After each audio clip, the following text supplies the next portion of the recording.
Hello, everyone, and welcome back to Coffee Talk with me, Karen B. Yay, I'm back. Sorry I missed you guys last week, but my AC broke here in my office, which is in the upstairs, bonus room. And so it was ridiculously hot up here. I sat up here for the glow busters, not this yesterday, but last week. Oh, I was dying. I was freaking dying. It was so hot. So anyway, there was no way I was gonna sit up here for multiple hours, during the heat streak, heat wave that we're going through right now. It's the hottest it's been here in this part of the Carolinas where I've been living since I've been living here. I've never experienced a heat wave like this here. It gets hot and muggy in the summertime, but it doesn't get triple digits hot on a regular basis. This is different. This is not how it normally is. So, and then on top of that, like I said, my AC broke and it was over 90 degrees in here. I'm pretty sure when I was sitting in here for Glow Busters, it was 93. And I was I couldn't even think straight. Could not even think straight, dude. So yeah, I had to live with that all weekend because I broke Friday, and I'm not calling the AC over the weekend and calling them in on off, business hours because they'll just charge you more. And I think they upcharge you as it is during the summer. I mean, they're probably making a majority of their money in those couple of months for their entire year. But I mean, I don't know. I'm just talking shit, but Commercial sound and video is first. Hello, Nathan, Earth First, Space Later, Liz, the Iron Maiden. Hi, Liz. Aisling717. Tony Coriolis, Good Times for All, Spicy Sarah, hi Spicy Sarah, Ivan T. Have a terrible cough and lost my voice. You think ivermectin could help? No. No, maybe some Moulin tea. Moulin is supposed to be really good for mucus and lungs, sort of thing. I don't know if ivermectin would really work for that. I mean, I gave ivermectin to my cat that had mange, and it worked for that. Cleared him right up.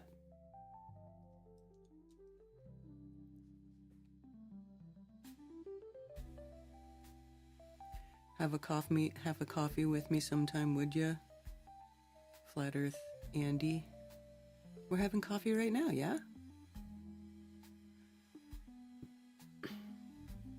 Geocentric, Alpine Endeavor, Billingtano, Douglas Palmer, good to see you all, Vincent Loonman, Jeff Rust, I Am Ion's Cat.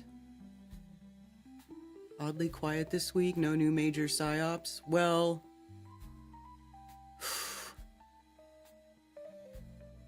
what happened is a bunch of people, there was a flotilla on this little fishing boat that left Italy. And the flotilla was going to Gaza, right? They were going with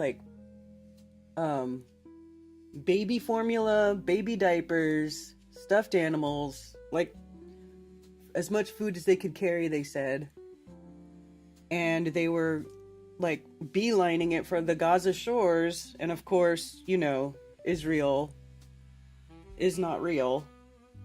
Hijacked the ship and kidnapped them. So Israel literally kidnapped 7 Americans on Saturday.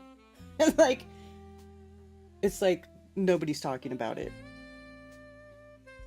So, and the siege on Gaza is illegal. So there's illegal siege where you can't even go and give these people food. They want these people to starve to death and die. And Trump and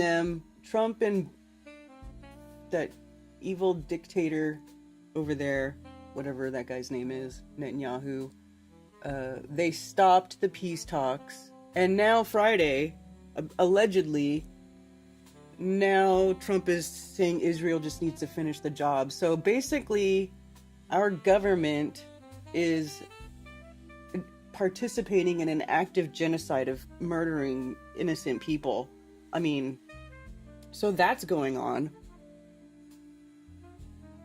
And it's so funny too, well, not funny, but I was watching some old Freeman Fly videos. I was looking online for old Freeman Fly videos over the weekend and stuff to watch, because I just think, you know, his content really holds up over time.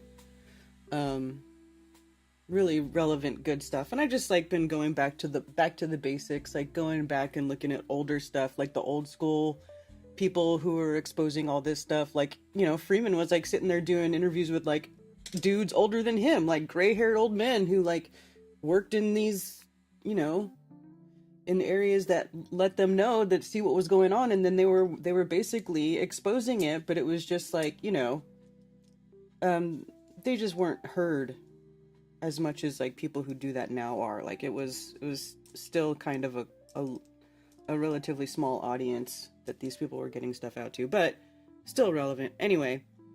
And then in one of these videos, there's like pictures, like it's a Freeman Fly's radio talk, right? Like it's just him talking, and it's showing memes and stuff, and the video is really old, and there's one where it said Gaza genocide 2009. 2009. And it was going, and we all know that it's been going on long before that. Way before that, it was going on. So it's like, essentially, we're seeing the end of this play out, and there's like nothing we can do, basically. I feel like it feels very helpless. It really bothers me. Like, it's really soul crushing to see what's happening. And to know that our government we're funding it. Like, we as Americans are funding a genocide in Palestine. We're actively funding it. And they're making us watch it, and they like don't care. To me, that's a big psyop, a psychological operation. Like, they're basically showing us what they're capable of, making people callous, making people complicit.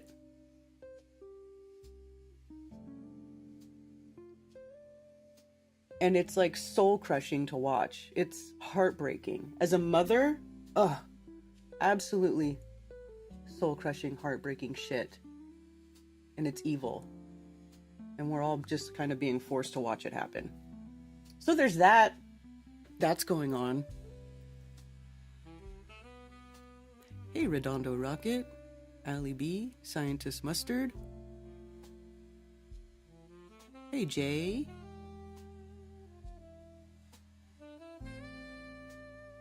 Israel is built on death and murder. Yes, Gregory May. I'm so depressed over it. Seriously, they'll do it to us. Exactly, Gregory. Like, why does anybody think that, you know, I just can't believe, you know, it's like that that saying that was like, you know, when such and such person needed help and cried out and nobody helped him, you know, like nobody, if you don't help somebody else, then when that gets turned on you, you know, who's gonna help you? Who's gonna help you? So while we all just sit here and like let the governments murder these people, like straight up murder them, straight up murder, they're just murder, like war crimes. Like, there's multiple military officers who are coming forward and be like, I witnessed with my eyes the IDF commit war crimes and literally murder innocent civilians. You know, and it's like, oh, finish the job, Israel. Make America great again. Off the blood of Palestinians, or whatever the fuck, I don't know. Like, it's nightmarish. It's really nightmarish. And it is depressing. And I'm sorry, like, I will try not to dwell on it too long because it is, dude, it's awful. But, I mean, how does one not say anything? How is anybody okay with this? It blows my mind. And then there's, like, politicians like that Randy Fine, fat faggot, who makes jokes about dead babies and shit. Like, these people are awful. They're horrid, awful, evil human beings, and they're in our government.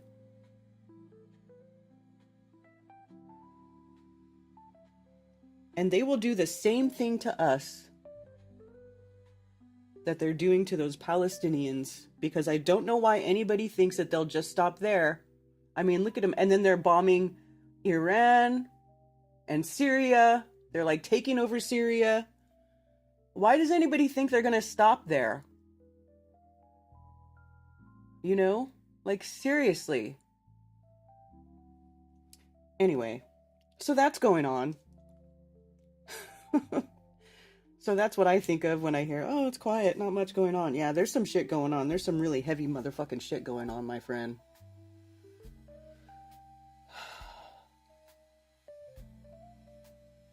I mean, it's like, I feel like they're just murdering humanity. They're murdering our humanity by making us watch them do this to these people and just act like it's no big deal. Like, seriously. I feel like our humanity is under attack.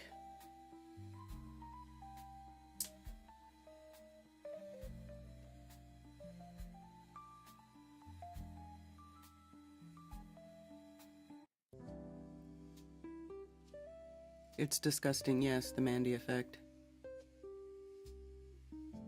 Is it a conflict of interest to have elected politicians hold dual citizenship with Israel? Yes. I do. I think so.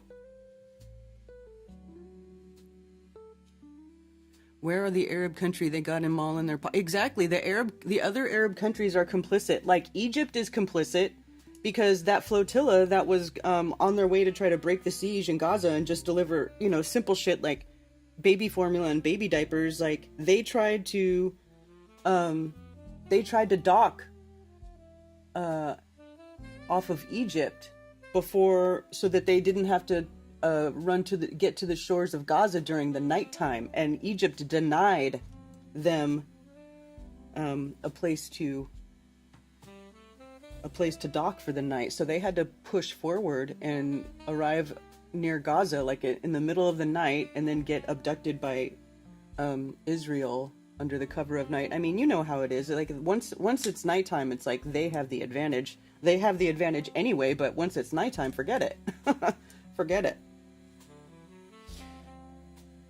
So, yeah, these countries are complicit. The Arabs, they're complicit. They don't care about Palestine.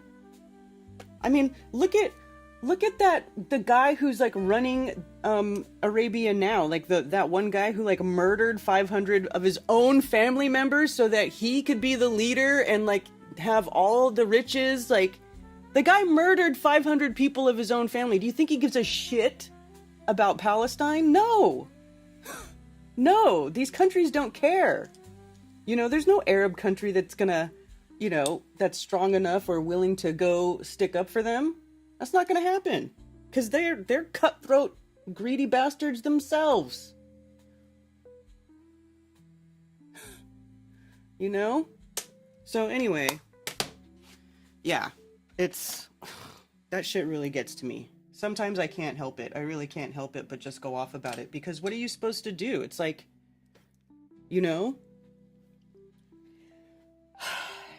And then I think a bug bit me on my forehead and I have this itchy red bump. It looks like a giant zit. But I'm pretty sure it's a bug bite because it itches. It doesn't hurt like a zit would. And it's not filled with pus. So, yeah, some bug gave me a bump on my head.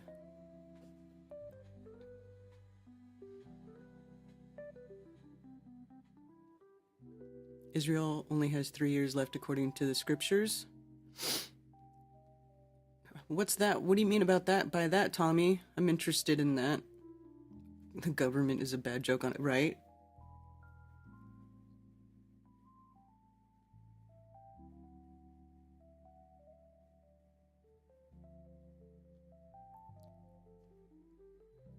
They want a greater Israel, yeah. Other than that, everything else is peachy keen. And wait, the Antichrist and a lot of people gonna... Well, they're trying to bring... They want the Antichrist. That's what all these rituals and shit that they do is all about. Like, that's kind of part of why I was going back and watching old Freeman Fly stuff, interviews, because... you know, they were talking about it back then. Like, the Jews reject Jesus as a Messiah, right? Which that alone should make Christians very wary of the Jews. And I don't claim to be a Christian, but if you're a Christian and you believe that Jesus is your Lord and Savior and he was the Messiah, whatever, why would you be so loyal to a people that reject your Messiah? I don't understand it. So the Jews reject Jesus as a Messiah, and their whole thing is they want the Messiah to return. And even in Freeman's old stuff, the homunculus thing came up, and I know it sounds cheesy, like that's like, but remember the Jews in the tunnel? And I was like, dude, I think they're trying to make a homunculus, and that through this shell of a creature that they create, maybe they can bring about the Antichrist. But like all the rituals they do is because they want to bring about the Antichrist.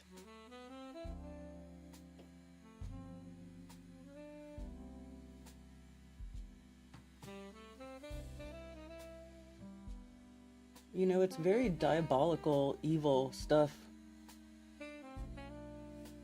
that we're witnessing go down here. So, I mean, how do you process it? It's tough to process, right? Like for me personally, I'm just like, how do you even process that? How does your psyche like deal with that? That's why I think it's like a psyop to make us all watch the systematic murder of these people who literally live in the Holy Land where Jesus is from. You know, like, I just don't understand it. And all the Christians are just like, yeah, Israel, yeah. Judeo-Christian values. What the fuck, dude? Like, what the fuck?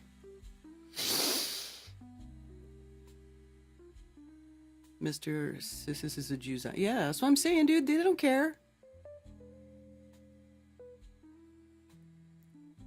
The Bible says Israel would be a nation again for a generation plus 10 years, which is 1949 to 2028. Also, there's an 80-year curse that Israel has never been able to beat. What's the curse?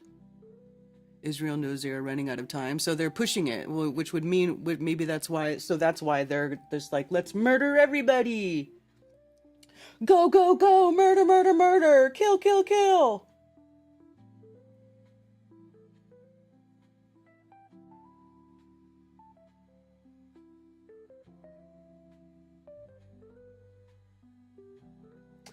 Yeah, it's just wild, dude. And sad. So incredibly sad. And depressing. Like, if anything would push me to the brink of depression, it's that shit right there.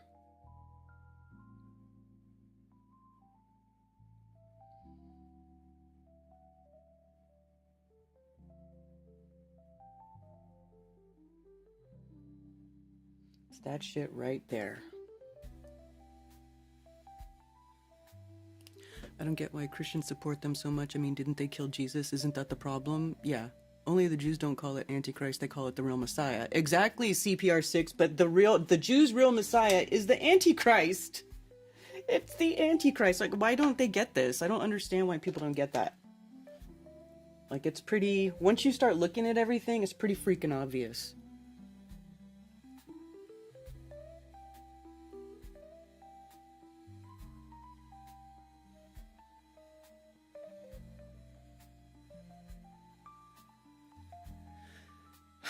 So anyway,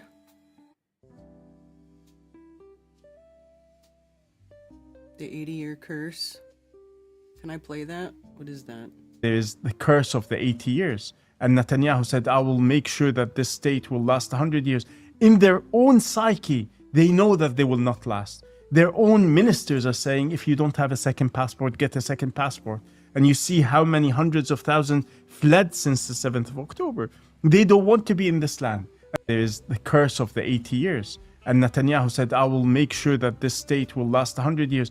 In their own psyche, they know that they will not last. Their own ministers are saying, if you don't have a second passport, get a second passport. Where does the curse come from? Hey, pig dog. You're all right.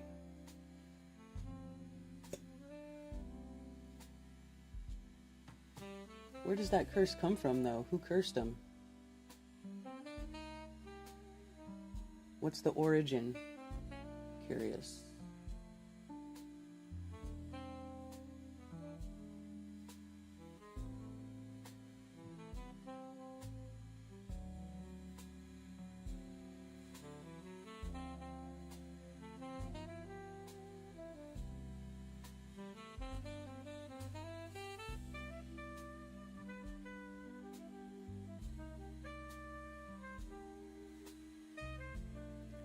A ceasefire was in place so Palestinian children could get jabs to protect the pure-blood Jews.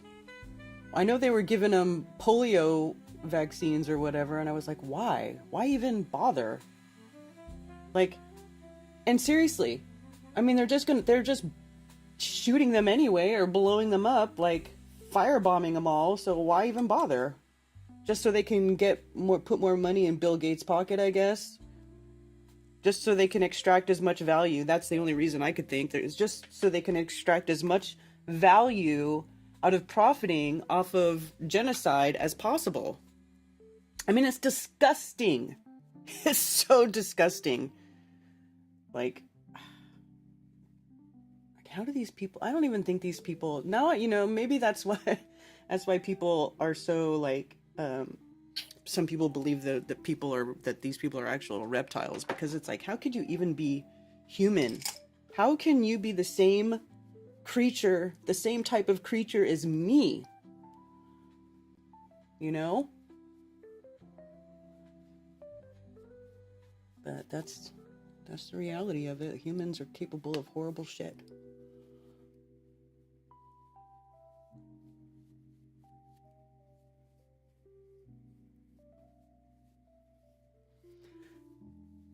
No fan of Israel here in Europe.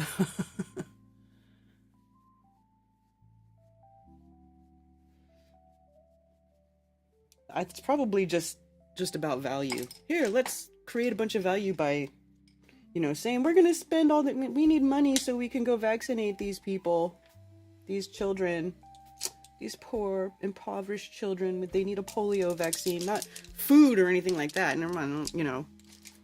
They don't need a home. They need a vaccine. Like, get the fuck out of here, dude. It's insanity.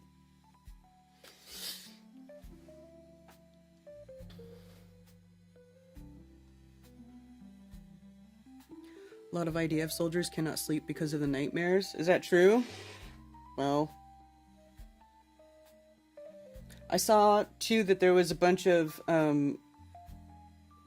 teens in Israel, like, burning their draft papers and protesting the war, you know.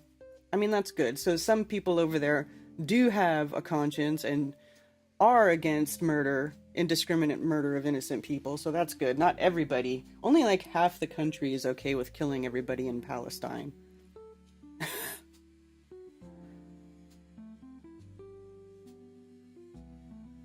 When you've been told your whole life that non-Jews are... Exactly.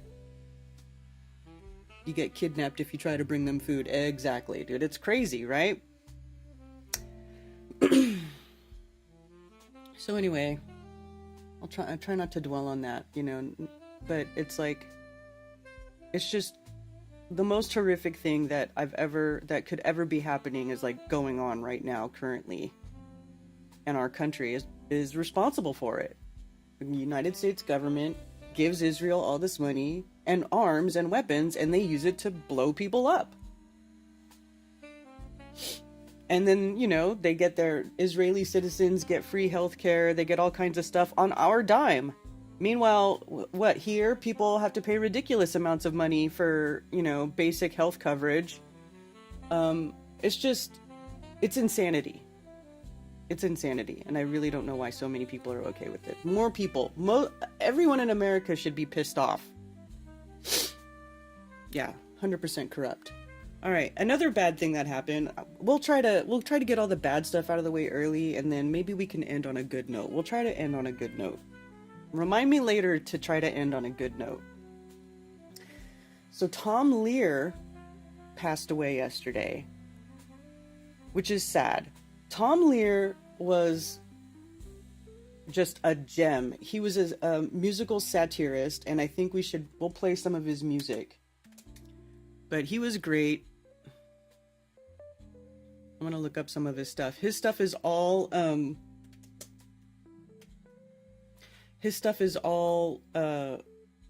Creative Commons. Like, he doesn't copyright any of it. You can play Tom Lehrer songs as much as you want. So let's see.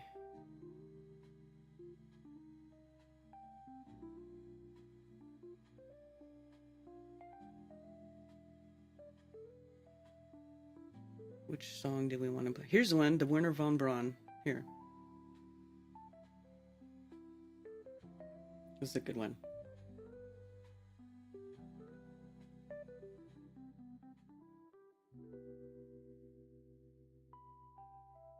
We'll play it already.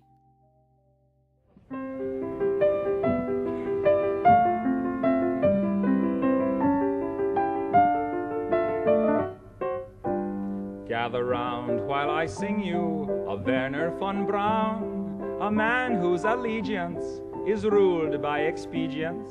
Call him a Nazi, he won't even frown. Nazi schmazi, says Werner von Braun.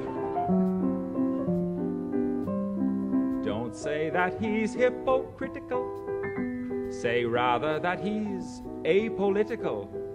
Once the rockets are up, who cares where they come down?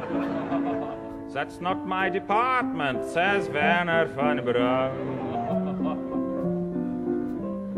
Some have harsh words for this man of renown, but some think our attitude should be one of gratitude, like the widows and cripples in old London town, who owe their large pensions to Werner von Braun. You too may be a big hero once you've learned to count backwards to zero. In German or English, I know how to count down. And I'm learning Chinese, says Werner von Braun.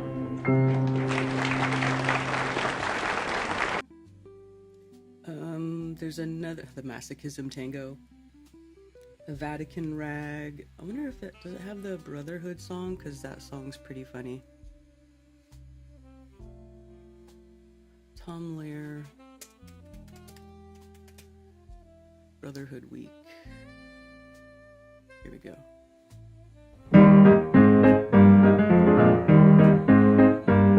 Oh, the white folks hate the black folks, and the black folks hate the white folks. To hate all but the right folks is an old established rule, but during National Brotherhood Week, see Cassius Clay and Mrs. Wallace dancing cheek to cheek. It's fun to eulogize the people you despise, as long as you don't let them in your school. Oh, the poor folks hate the rich folks, and the rich folks hate the poor folks. All of my folks hate all of your folks. It's American as apple pie. But during National Brotherhood Week, New Yorkers love the Puerto Ricans 'cause it's very chic. Step up and shake the hand of someone you can't stand. You can tolerate him if you try. Protestants hate the Catholics, and the Catholics hate the Protestants, and the Hindus hate the Muslims, and everybody hates the Jews. But jury, National Brotherhood Week, National Brotherhood Week, it's national. Everyone smile at one another. Hood Week, be nice to people who are inferior to you. It's only for a week, so have no fear. Be grateful that it doesn't last all year.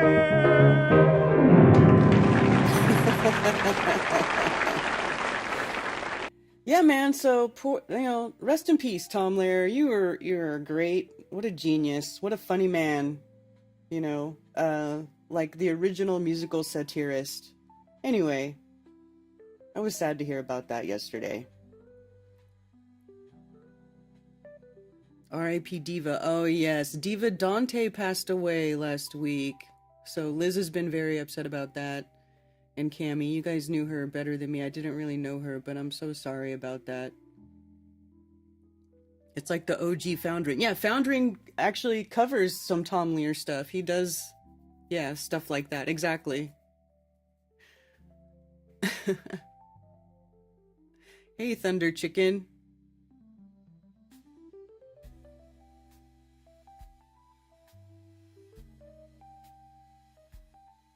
Perfect way to point out the divide and conquer. Exactly. Exactly. Hey, Boston Ray. Yeah, so anyway, that's funny.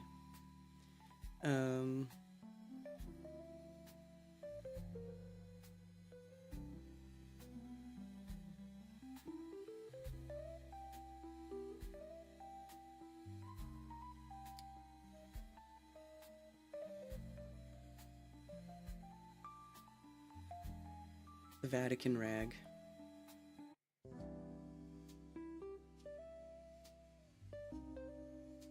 Well, it seems we have time for one more, and this is one I always like to close with. Recently, there has been a great deal of ferment in the Roman Catholic Church involving more liberal changes. In particular, they have permitted the use of vernacular language instead of Latin in portions of the Mass. They have made optional the eating of meat on Friday. This pleased me very much because I've always felt there was a basic inconsistency in the church dogma there. You see, it was all right for a soldier to kill a man on Friday, but it was a sin to eat him. Also, they have permitted the use of some secular music in portions of the liturgy.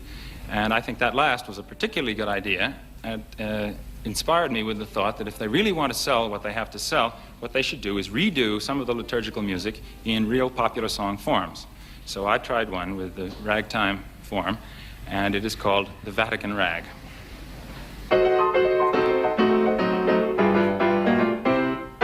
First you get down on your knees, fiddle with your rosaries, bow your head with great respect and genuflect, genuflect, genuflect. Do whatever steps you want if you have cleared them with the pontiff. Everybody say his own, Kyrie eleison, doing the Vatican Rag.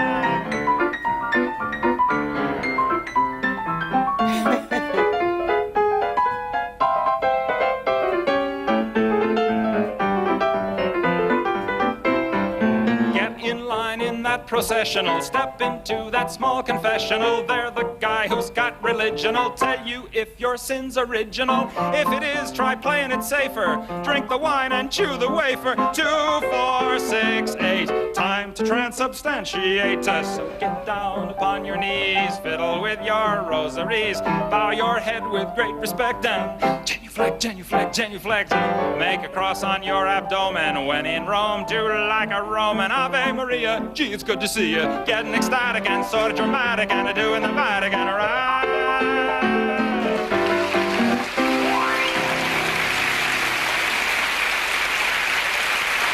Super Mario. Super Mario beat. It does kind of sound like at the beginning of it. Do do do do do do do do do do do do do.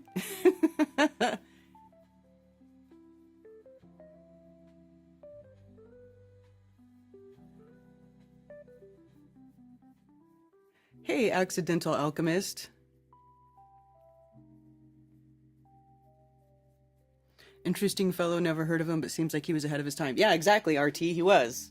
He was ahead of his time. He was brilliant. So that was sad to hear about Tom Lehrer passing away. But he's old. He was 97. He lived a very, very long, wonderful life, I'm sure. So, yeah, rest in peace, Tom Lehrer.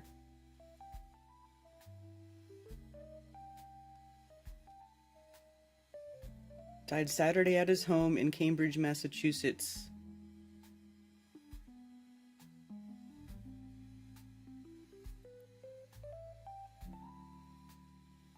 Graduated from Harvard at 19 and later taught at the Massachusetts Institute of Technology. Oh, I didn't know that. Well ahead of his time on issues including pollution and nuclear proliferation, Lehrer made his mark with biting humor and zany rhymes. He was also wickedly funny on random subjects including murder, conjugal discord, chemistry, and the distaste for pigeons. Poisoning Pigeons in the Park, one of his signature tunes.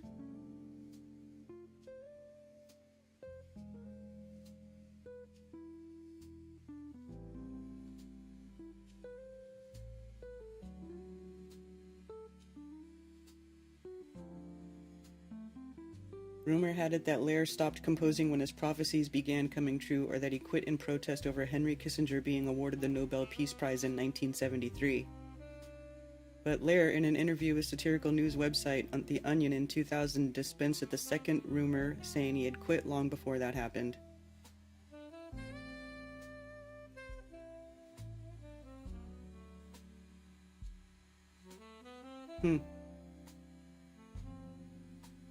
Teach mathematics at MIT as well as Harvard and the University of Santa Cruz.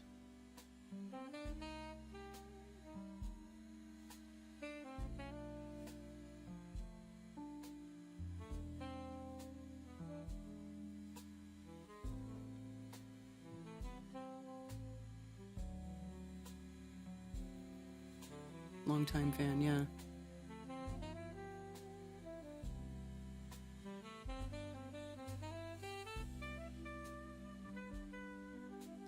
Yeah, so if you've noticed, I have the website here for the event that is coming up in October 17th, 18th, and 19th. Esoterica, a music and arts festival. You can go to the website for information. Tickets are on sale right now. So featured, we have Chief Crow scheduled to come and play, Mario Garza of Symbolic Studies, Watson Atkinson's going to be coming, bringing his artwork, and he's into all kinds of other esoteric stuff too, so he's a good person to have there. We're also going to have Austin Whitsitt. I got to change these, it should be white. And Christopher Crum, Alex Lowry will be there playing music. We're going to have cymatics demonstrations. We'll be talking, and some of the subjects that we'll be talking about, astrology, tarot, natural physics. I guess I should put symbolism of astrology and tarot, or add symbolism here, because that's Mario's specialty, and I'm sure that, he'll be talking a lot about that. And he's great. He's great for that. It'll be so fun. So yeah, and then as we add more people, we'll put them up here. I've been spending a lot of time trying to get that promo. Is Chief Crow bringing his own guitar this time? Well, I don't know, Billingtano. I don't know. Is Whitsitt a flat earther or not? Yes, he is. I don't understand why people ask that question. Like, he never came out and said that he wasn't. Did he? I'm not aware of him ever saying that. So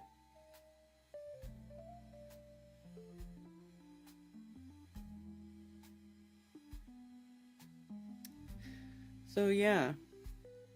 There is going to be camping. So if you go to the ticket page here, oops, wait, go back. Okay.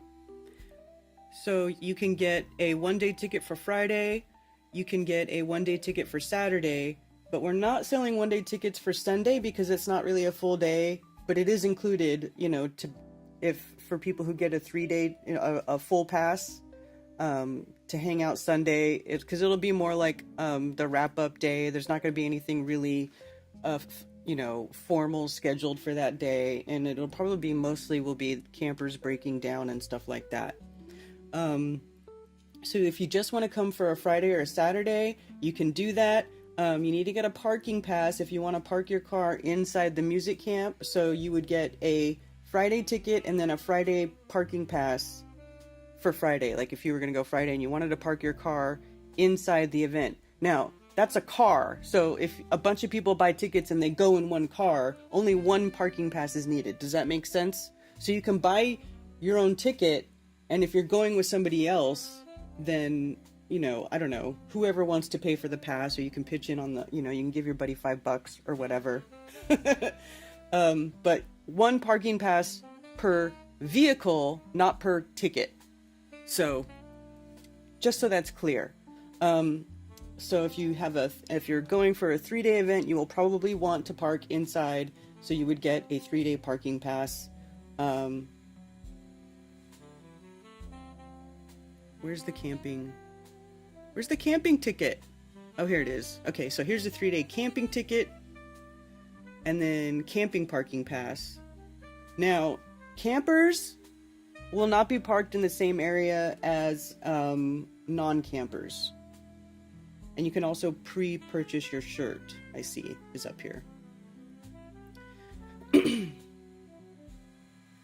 So there's an info page, important information about Esoterica and the music camp. So it's got a map here, and you can see it's 55 acres right here, surrounded mostly by a river. It's like a little peninsula right here.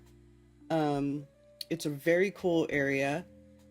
There's a big stage. There's lots of various, you know, covered areas there. I mean, you know, I should see if I could go find my music camp video so I can tell you guys all about it. But anyway, why does this look funky? Nathan, have you been messing with this? Why is this weird? Why is the text over the map? Anyway, yeah, music camp's 55-acre property in Spartanburg, South Carolina. It's really cool. So anyway, that's what's going on. It's going to be a good time. Music, art, and all things esoteric. So that's what's going on.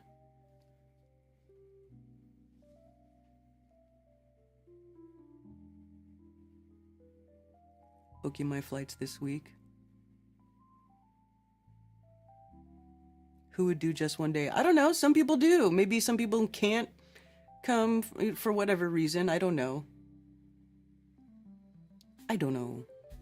Can we have a drum circle, guys? Yeah, dude, there's totally room for all that cool stuff.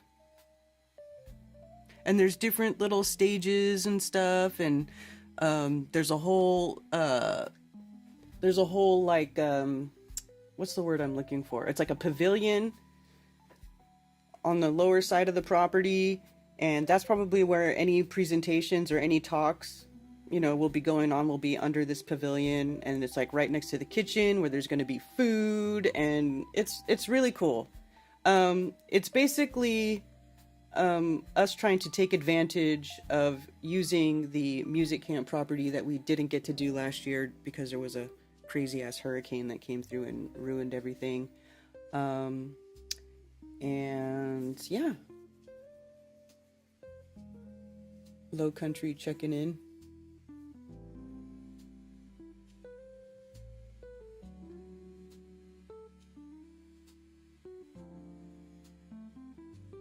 Accidental Alchemist. If you read tarot, you could be reading tarot there too, maybe, huh? Yeah? Bring your tarot cards. Multiple gazebos, fire pits, stages. Yeah, there's all kinds of stuff. It's really like a Wonderland type of place. It's the type of property where you would see like a Renaissance fair. It's that big, you know, there's trees everywhere. I mean, they had a lot of trees fall down, but I'm sure they still have a lot of trees.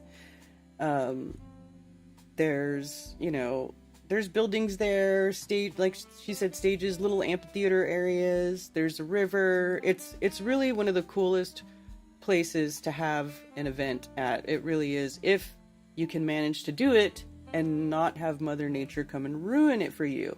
Now, typically, we've had really good luck with the weather in that particular time slot. That is where Flattoberfest used to be. That is the time that Flattoberfest usually was, and we always had really good weather at that time, because the humidity and stuff from the summer is gone, but it's not quite winter time. It's like perfect weather. It's usually like around 70-ish degrees, really mild, lovely weather here this time of year. It's outside of hurricane season, like just outside of hurricane season, so I really doubt that'll happen again this year. But you know.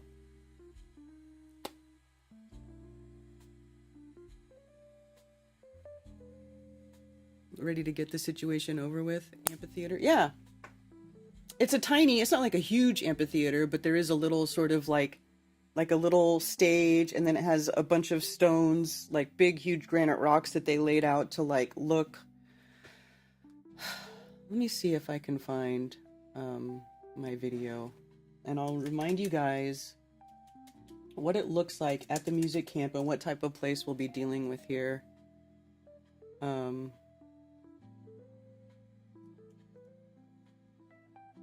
If you guys care. Do you guys care?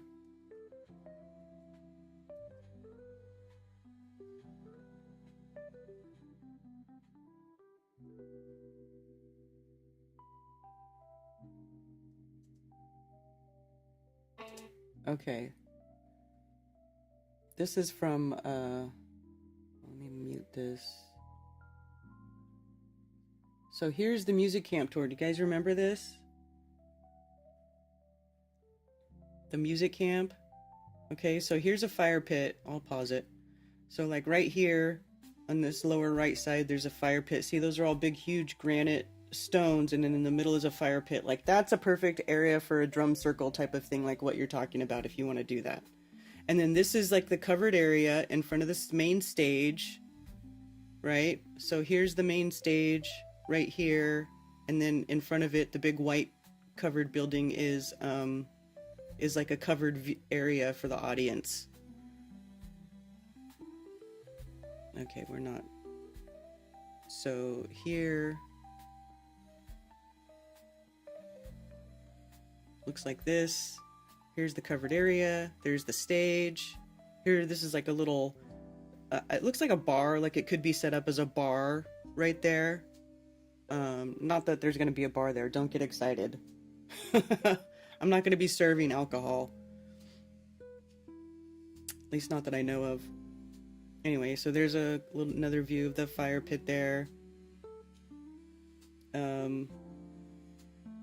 Anyway, it's really cool. So this is one part of it. Then you go to the other side. This is where the pavilion is. This is probably where talks will be given. It'll be small, intimate, you know, not like, this isn't Flattoberfest. I just want to reiterate that. This is not Flattoberfest. It is not a speaker-heavy, presentation-heavy event. It's a little bit, it's very much more festival-like. It's just different. It's I don't know how to describe it. I'm at a loss for words right now, but it's not Flattoberfest. It's like, think about like a Renaissance fair, but based on esoteric subject matter, you know? Something like that. And we're gonna have live music and all kinds of cool stuff. So here, this is like where the little amphitheater is, this rolling river stage. If you turn around from right here, it's got more giant granite stones laid out. Oh, here it is, gonna turn around. So you see, so there's stones laid out right here that are like a seating area, and it's like in a semicircle around that stage. And it's over here next to the pavilion, you know. And then there's like another covered stage here, And like as you just walk around, there's just another random fire pit with some benches. It's just, there's just all kinds of places to set up for different types of things, and you know, so much room for activities. So we're going to finally get to use this property like we intended to before, but it's going to be totally different. Different style of event, but actually probably one better suited to this property for the use of this property, I would say.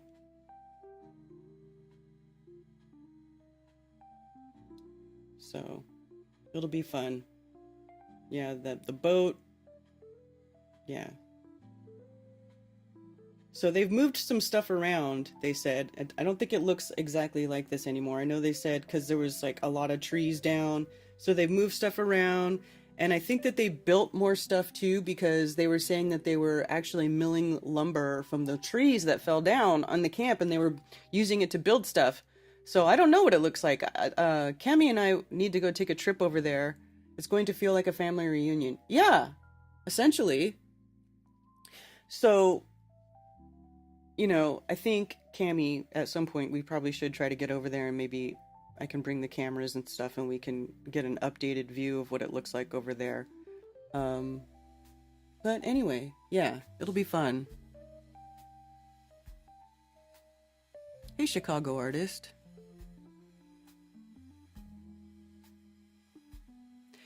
Yes, they have the synchronized fireflies at this place too. Hey, Southern Belle.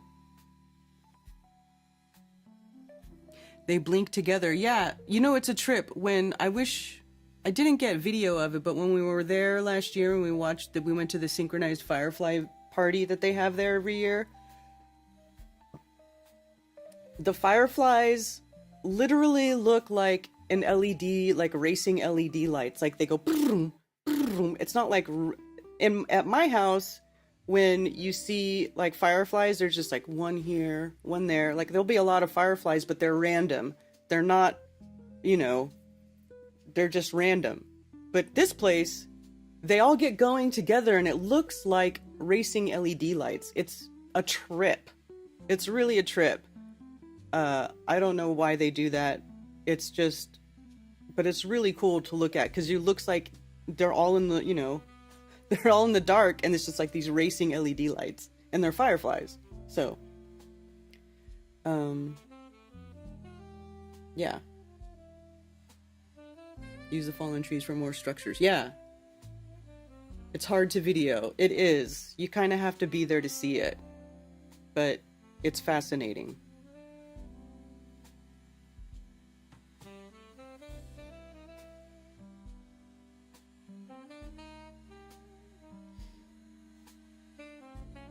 Anyway, so, oh, you know what? I forgot to open my phones. I don't know if anybody wants to call or is trying to call, but I have opened my phone call window, 704-666-1776. Wish I was over there with you guys, Jedi Stew. Where are you at? How far away are you? No, it really is a wonderful place. Like, it can be, I really think this event is going to be, for lack of a better word, magical. And I know probably a lot of, like, really religious Christian people might be turned off by that, but the whole thing is to demystify that, to like, you know, talk about what it is behind things that people think magic is, which is like really like natural physics or unseen forces, stuff like that. And if you demystify these type of things and you start to understand symbolism and stuff like that, I think you get a better understanding of what it is these evil MFers are doing, you know? So it's more about like, you know, giving people the knowledge to understand the world better and how it runs, how it really runs, not the world that is presented to you, like the phony, you know, everything's hunky-dory world, like the actual real world, you know?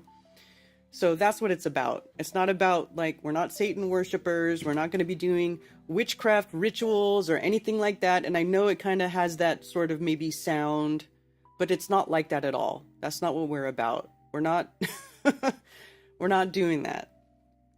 So anyway, I would hope that as many of you can join us as possible so we can all get together and enjoy each other's company, learn from each other, listen to good music, you know, make beautiful art, witness beautiful art, share it, all that stuff.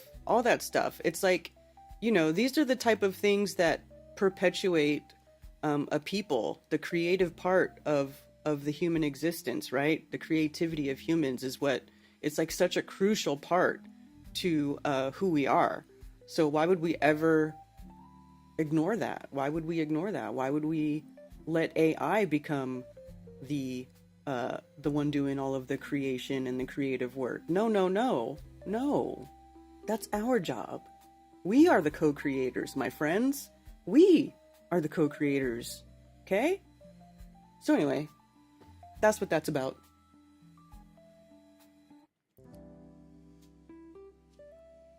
Says that privately.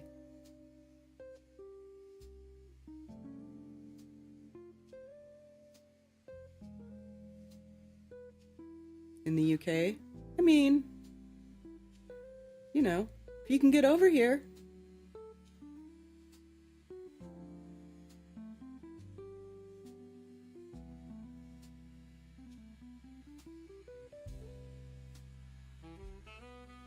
October 7th through the 9th, what's that?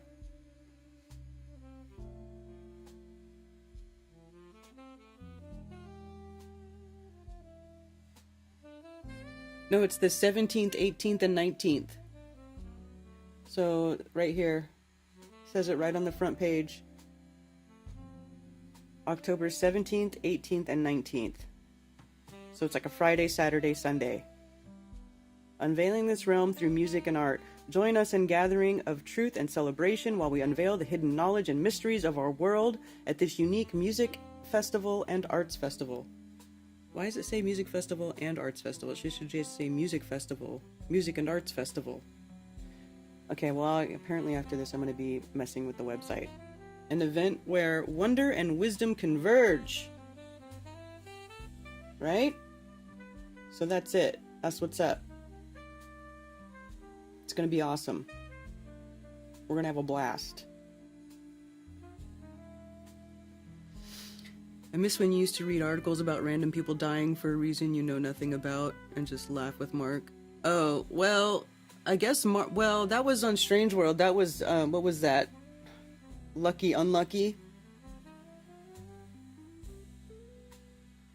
I mean, and Mark retired that, I guess, after I left. He just changed everything. It's already 90 here. Yeah, man, it's ridiculous. It's supposed to be like 100 degrees until Wednesday. Highly unusual for us to get triple digits here. Can't stand AI music. I know. Well, I mean, I have AI music on my on my show, but listen, I asked people to help me make music that wasn't copyrighted, and I was told to use AI, so I did. And it actually was pretty easy and fast, and so anyway, it is what it is. But it's not like meant to be like, you know, it's just background music. It's not like I'm like, yes, this is the best song ever, and like rocking out to AI music. You know? It's just background music. So I felt like, it's just background music. Who cares?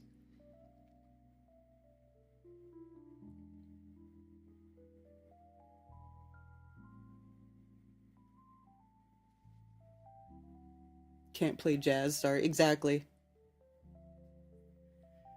Stuck in June gloom? Really?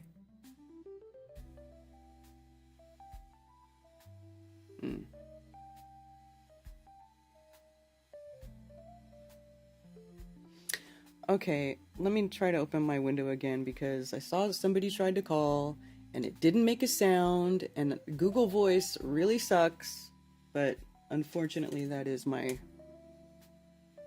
That's my free phone call thing. I think that was Tony.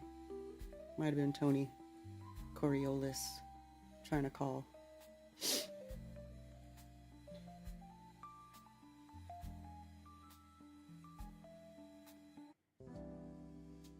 More of the AI music with vocals that I don't like. Oh, yeah. Yeah. Since AI copies our art, when we start copying AI's art. Hey, Dennis.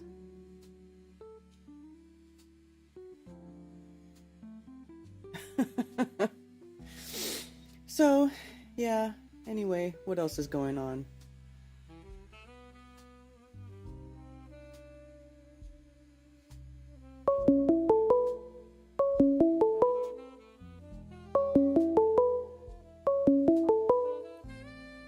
Thank you for calling Coffee Talk. You're on with Karen B.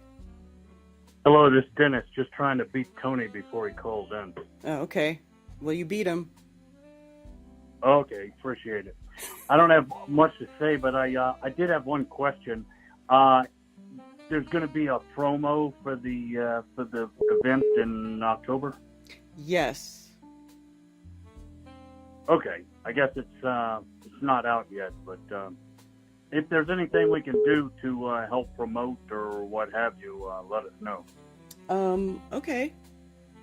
Thank you. Yeah, well, I did make a promo yesterday, but I didn't finish it. I didn't add, like, anybody that's going to be there, so I need to add more to it, but I do. Tony, I see you're calling. I'll call back right after Dennis. Just no, there's 2 people so far with reservations at the Hampton Inn / Campton Inn. That would be me and also Tony. So with that, I'll let you go. Okay. All right. Awesome. Thanks, Dennis. We'll see you. Bye. Okay. Tony. Maybe I should just call Tony. Here, I'll call Tony. How about that? Can I call Tony?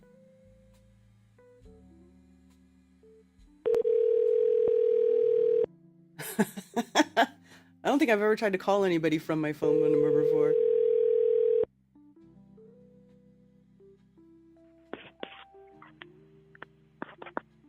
Hey, Karen B, it's Tony Coriolis. Hey, what's up, Tony? I saw you tried to call. I never got a call from you. That was cool. I know, right? I was like, let me see if I can call. And I did. Hilarious. I was like, who's calling me in my coffee talk time? No, that's cool. Well, yeah, for the whole Esoterica thing, just asking. So, okay, like when we were first talking about going there, I was saying how I'm down to play like some games or something. So still just same thing. I'm down to play like kickball or wiffle ball with all these people around. I remember Run Boston Bear said he wanted to bring out his like disc golf thing and do that. But yeah, I'm still down to play some games, and I'm going out this year, so I'm looking forward to it. Awesome. It's going to be a great time. Totally. And I think, like I did hotel last time, which kind of worked out, you know, because of how the last one went. Mm-hmm. But I think this one, I think it would be really cool to be camping out there. I think I could just do like a big checked luggage of all my camping stuff. You think that's possible? I guess if you could get it inside of a suitcase. I'm going to at least experiment out with that. But yeah, it's going to be also, it's like the 20th is my birthday. So it's a great way to spend my birthday, I think. Oh, awesome. Totally. For sure. And of course, I'm going to be turning 33. Let the rumors start now. Yes, that's perfect. Yeah. I know, 100%. Oh, that's so funny. And yeah, so, okay, I'm turning 33 in the year of the snake.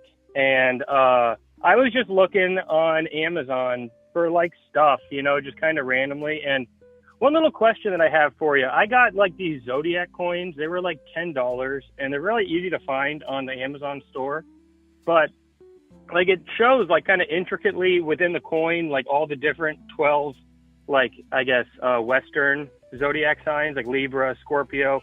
But then one of the coins has them going like clockwise and another coin has them going counterclockwise. Like does the, like, isn't there one of them like the sun goes through the zodiac backwards or something? You know what I'm talking about there? Oh, yeah. That they look like they're going backwards when you look at it. Yeah, which one does it backwards? Like not, you know, as we know them throughout the year to go like clockwise and then counterclockwise. Is it the moon? Well, It might be. It was something like that. I forget. I could open the astrology program and figure it out, though. Okay. Yeah, so I was wondering that. I knew you'd be a good person to ask. And a little offshoot of another thing I was looking up on Amazon is I type in water monkey, and then like the first thing to come up is those sea monkeys. You know those little things? Yeah. Like a little pet? Yeah. And it says that like the sea monkeys, they're shrimp brine, like brine shrimp or something, but then they're like eggs that then you got to put them in salt water. You think there'd be like an okay science experiment to see like if you use high quality salt compared to like Morton's or something? Like if the sea monkeys would last longer on like a high quality salt, you think that'd be a thing, or is that a dumb idea? No, that I would think that would make sense because, you know, they add stuff to those salts. Maybe iodized, versus non-iodized. Like I don't know. Classic sea salt is like different. Is it? I mean, okay, if you just take like ocean water and you sample it and you like are testing the salt, it's like different kinds of salt all within. Mm-hmm. Is it or? Well, I'm not sure. I'm actually not sure. I heard something about that from someone. I mean, there are different types of salt, so. Yeah, for sure. And then, you know, I had another thing that I was thinking about, but yeah, I'm going to test out that sea monkey thing. I think it's a water monkey. That's a perfect test for me to do. I'm going to talk it up with Coherence. If you remember her, Victoria Salt. She was at the latest Flattoberfest thing. I think she's going to like that idea. She's into the salt. Mm-hmm. Yeah.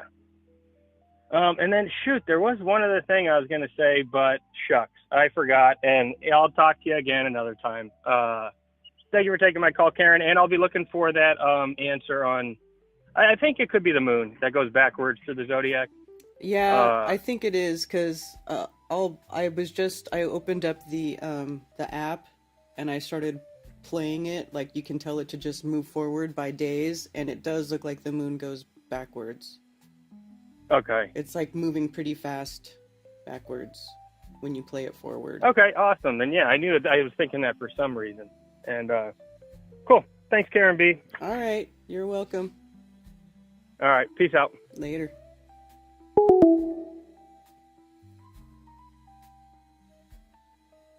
At 33, I didn't realize that Tony is still a child. Yeah, Tony's pretty young. He's young. Man. I loved being in my 30s.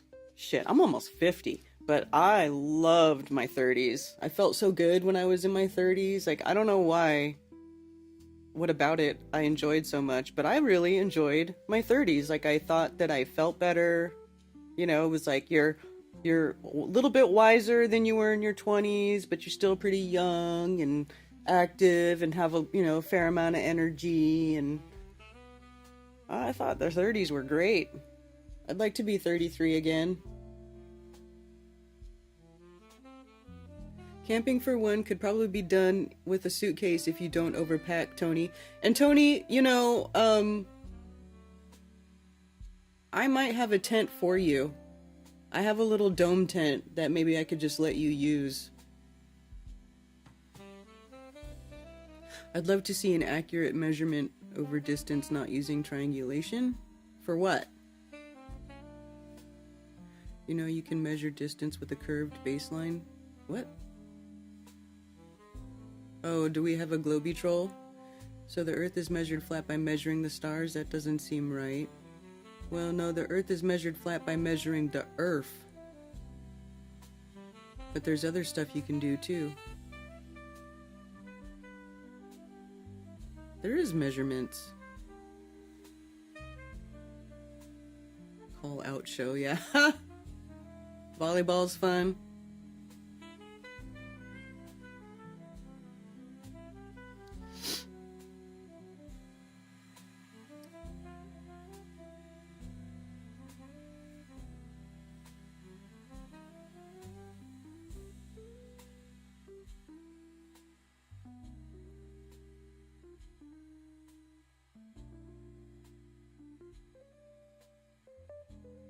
Thoughts on reptilians?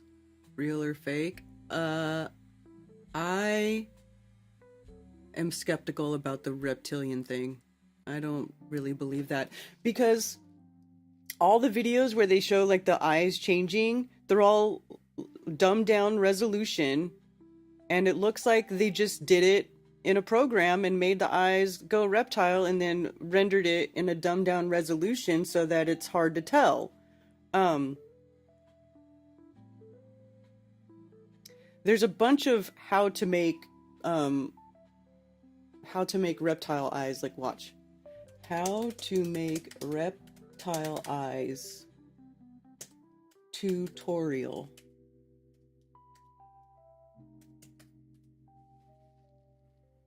Look, how to make a reptilian eye tutorial, After Effects, how to create reptile eyes, visual effects tutorial. So, like, seriously. And then, because, like, in a lot of those videos, like, I've seen some of those videos, and then I went and I looked at the original, and it's not the same. You can't really see it. So, I don't know.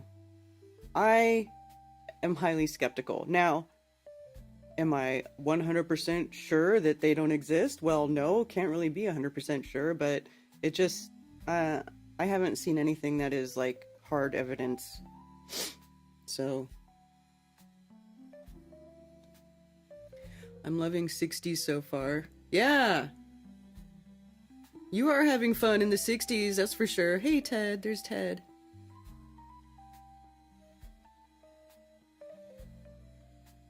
Taking a break from yard work because it's hot AF, yeah. Reptilian is dumb and your BS radar is working perfect. Thank you, Dennis.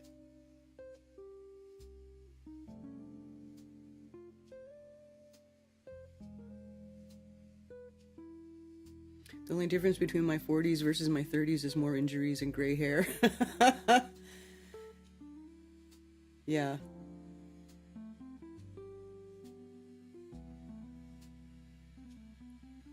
So anyway, Apple's MacBook Air M4 is on sale for a record low price. What?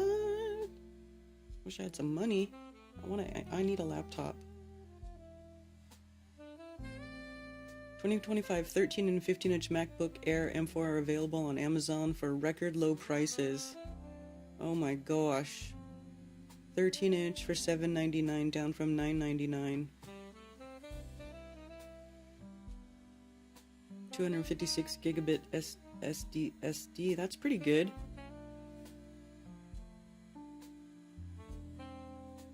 Wow.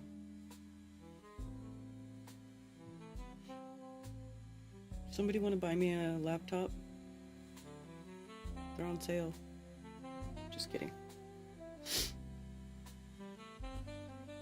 Yeah, lots of water, Ted. Ted's good. He does keep himself hydrated. Enjoying my 40s as well. I mean, I can't complain. I can't complain. I think I'm still doing all right in my 40s, my late 40s.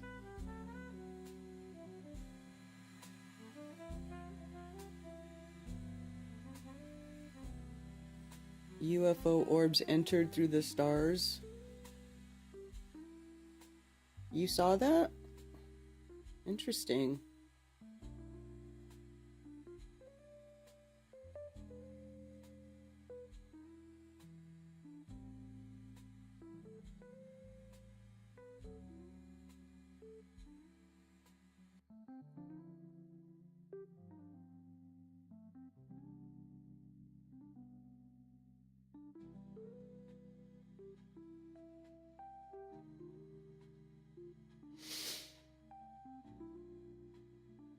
Some dude said he was born with reptile skin on his leg.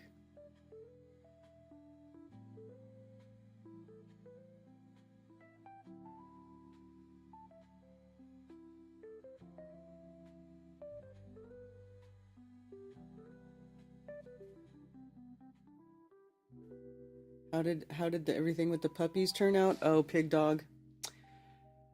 I had 3 puppies that I was trying like hell to adopt out. I was on Facebook, on Craigslist, putting out flyers, blah, blah, blah. And I was not getting anything. Not just, nobody was adopting them. And then they got, they were older. They were like 5 months old. And they started fighting with each other. Like, so Cammy showed up one day. I think Liz was here too. It was before Liz flew back. And the dogs were like, they just started like trying to kill each other. They got into a fight. 2 of them got into a fight. And I was like, I thought one of them was going to I thought they were going to try to kill each other. I even went and I got my hose and I turned the hose full blast and was like hosing these dogs, trying to get them to stop fighting. And they wouldn't stop. They were like, just out of their minds, like, rah, rah, like trying to kill each other. And so I finally broke them up. One of them had like cuts on her leg and, anyway, I just like, at that point, that was kind of my breaking point. I was like, I can't deal with this anymore. I can't deal with this. I don't have time or money or resources for this, because it was like, it got to the point where they would all have to be in separate enclosures, with everything, and I'm like, I was done. So I took them to the shelter. I took the last 3 puppies to the shelter. Now, I feel like they had a better chance of adopting these dogs out than me. They adopt out to rescues. Like, I was trying rescues. I was even contacting rescues, and they were just ignoring me. Like, I could not get rid of these dogs. And I couldn't deal with them. So anyway, that's what happened with the puppies. And so, peace. Fine. And so they, everything's back to normal now, at least for the most part. But it was just, I couldn't do anything. I couldn't go anywhere, because I was always worried about these puppies. So anyway, it is. In and out, just want to say holla at my father. Hey, Doug, good to see you. So, yeah. That's how that went. No, they're collies. They're border collie dogs. And, the mom, I still have the mom, and I have one of the puppies. The one that we kept one. But the mom, she's full 100% border collie with papers and everything. The dad was some, like, border collie mix, that neighborhood dog that broke her out and knocked her up. So they're just like country dogs. But mostly border collie. And they're just, they have a lot of energy. They need, I was just not, it was beyond my abilities to deal with anymore. So anyway. But they'll fix the dogs, and then they adopt them out for $40. I mean, and when I went to the shelter, there was dogs being adopted there, so they'll take care of them, and people can adopt the dogs for $40. I was trying to do a $40 adoption fee, but I wasn't fixing the dog. I wasn't getting the dog's shots or rabies shots or whatever, which, not that I care about that, but, that's what people expect, right? They're like, they expect a dog to like have its first round of shots or whatever, and I'm not doing all that, So off to the shelter they went, and I'm sure that they'll find good homes, because they're good, sweet dogs. They just shouldn't be in an enclosure together all the time, because they're siblings and they're trying to kill each other. Has the kitty still been coming around? Yes, we call her Foxy Kitty. I should go get her and show everybody Foxy Kitty.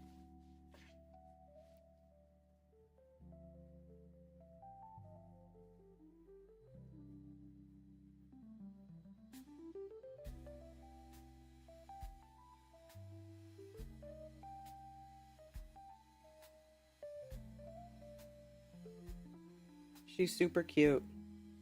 I have pictures.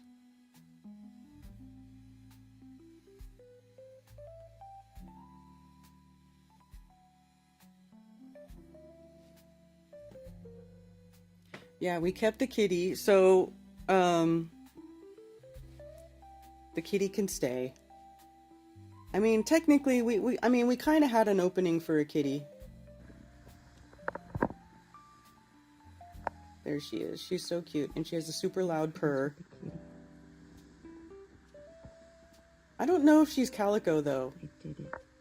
I did it. I made friends with the little kitty. Yes, I did. Oh, you're so sweet. Oh my goodness. Oh my goodness. Oh, she's so cute. Oh, what a sweet little kitty. That's the kitty cat. See, does it look calico to you? I don't think she's calico. She's like, but she's not really like normal tabby either, where they have the stripes. She's got like this weird like swirly mark on her. I don't know, but she's super cute.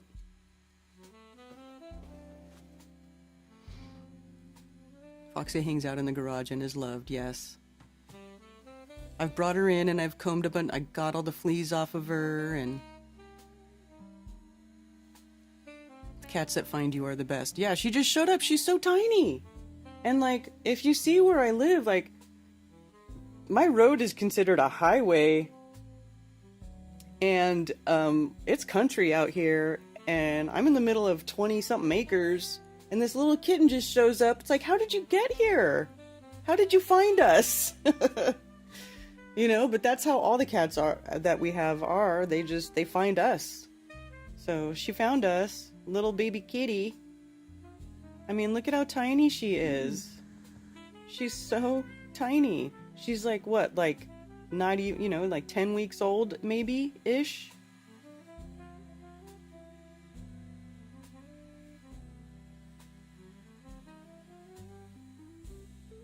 So, yeah.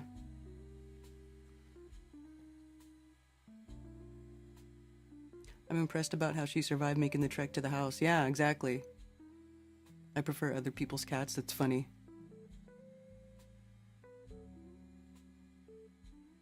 What do you need a link to? You have to have a wrench to post a link. That's probably why you can't post a link. Upgrading the pen several times to make things better overall. Currently digging 2 holes to get a couple posts in. Yeah.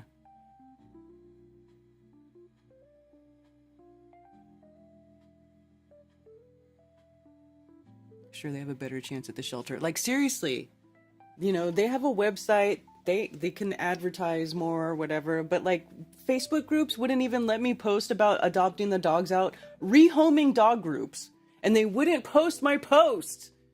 I mean, I disabled Facebook, so I'm not there now, but, and I even tell Ted, I'm like, try to post some posts. They never approve it. I had one group that was it was 4 rehoming animals, and I made a post in there, and they didn't approve it till like a month later. Like, literally weeks, many weeks later. I'm like, the dogs don't even look like this anymore. You know?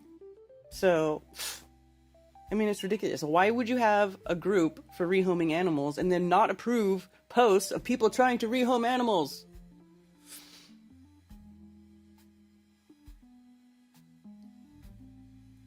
Constellation staying the same is no problem for the globe.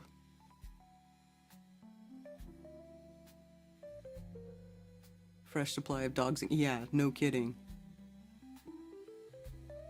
Yeah, so we had 3 cats at one point, and then the one cat was an unaltered male. He was a tomcat. His was Sid. He was this beautiful black cat, and you know, he started leaving for a couple days at a time, and so Ted and I were like, okay, well, let's catch him because he was very tame, and we'll go get him fixed so he stops wandering off. Well, that day, literally the day that we had decided we were going to do that, the cat disappeared and we never saw him again.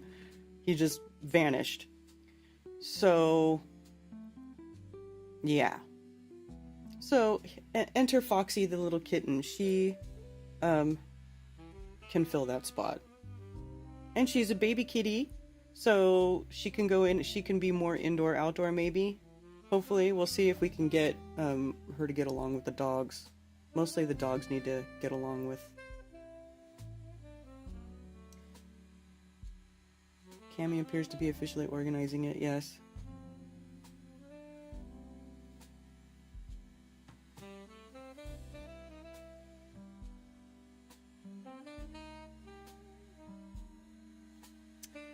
So yeah, I do have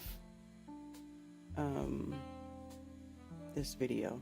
This is my promo video so far that I have made. Yeah, this is a joint venture between myself, Cami, and Commercial Sound and Video. Read your minds. Cats know, I know.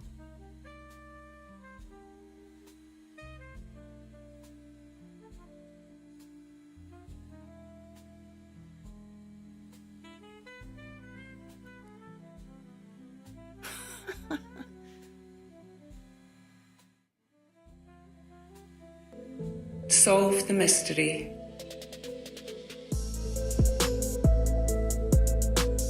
Esoterica, Music and Art Festival. Decode the mysteries of the occult. October 17th, 18th and 19th, 2025. Happening in Spartanburg, South Carolina at the Music Camp.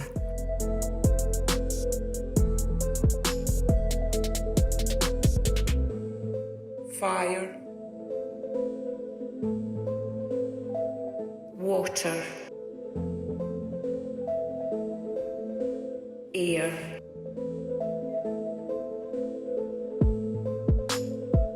earth,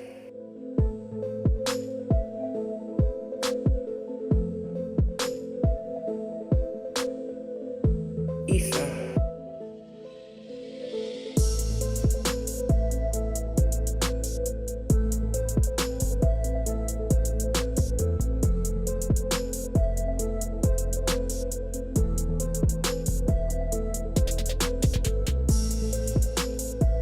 Decode the mysteries of the occult. Gain wisdom, shed fear. Esoterica.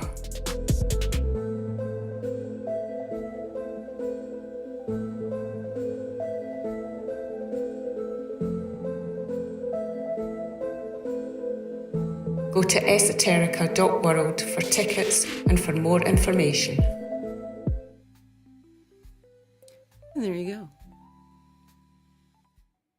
So, as you can see, I didn't really add any of the people that are going to be there yet, so that's what I got to do. I got to add to that. Is that one public on your channel, Cami, or is it unlisted still?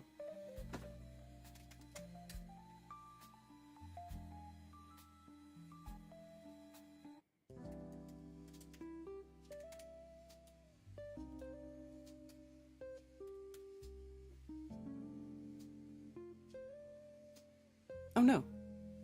No, it's there. So here. I'll put the link in the group. So there you go.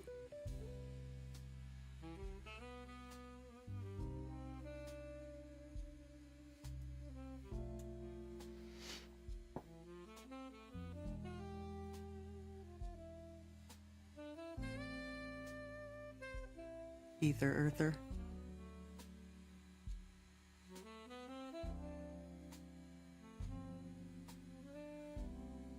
Scottish, yes. Scottish.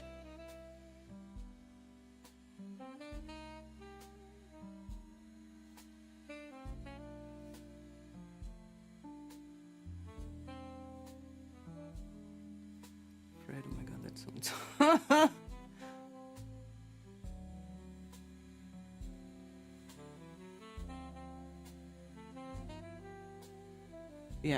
Yeah, it's good. It's on there.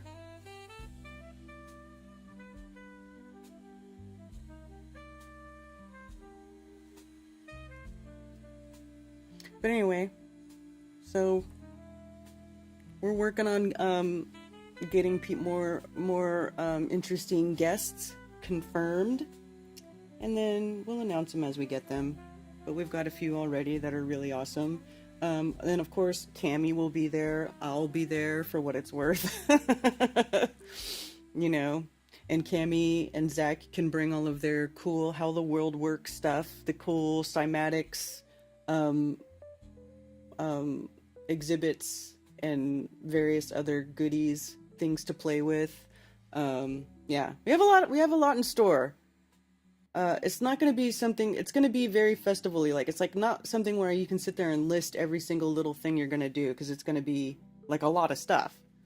So anyway, it'll be awesome. Girl with kaleidoscope skies, yes.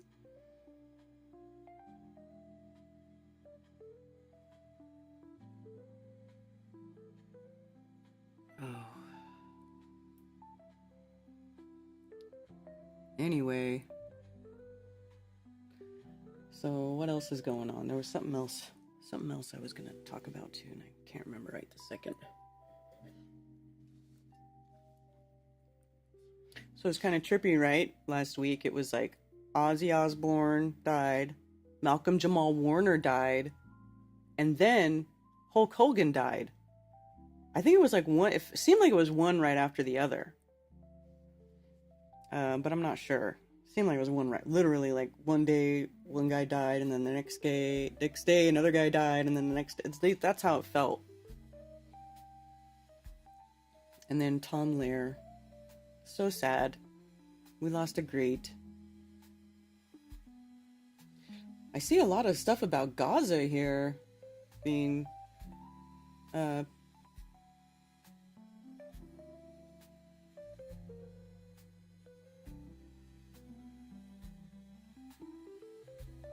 Britain revolted by Gaza hunger.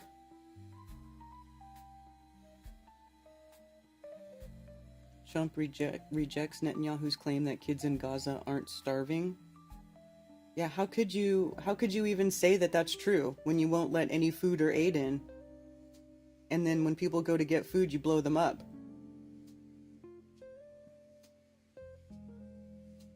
Israel committing genocide in Gaza, say Israel-based human rights groups. Yeah, duh.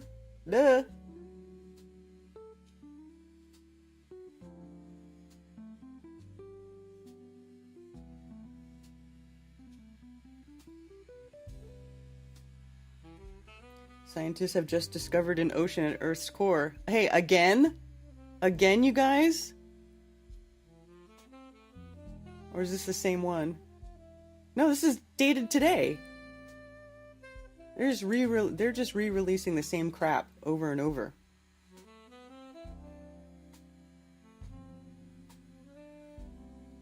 Where they talk about ringwoodite, which is the mineral that absorbs water. It's like the Earth's water storage mineral.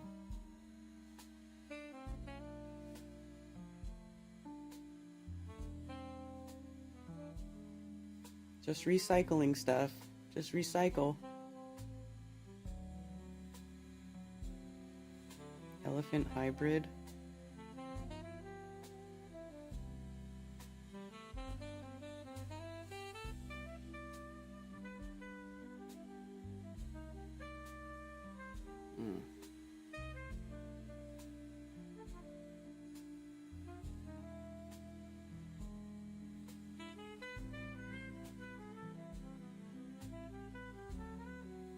So Israel's claiming there's no starvation in Gaza, right?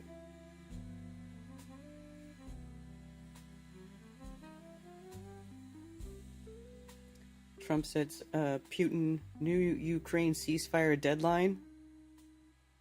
Right.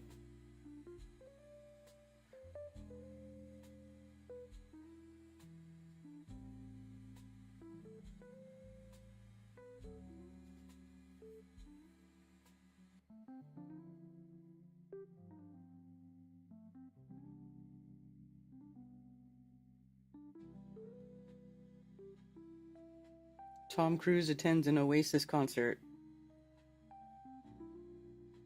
after the band roasted him as a bastard who has not been in one good film his entire career. Oh my goodness. 11/11? Oh, I missed it.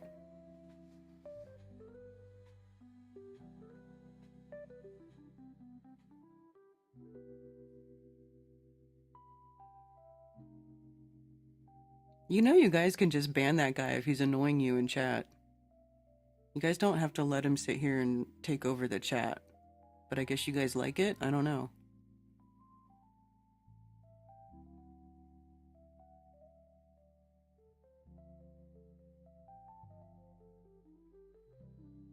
The 23-year-old girl that's going to Mars. Oh yeah, I forgot about that. Let's see, let me search it up.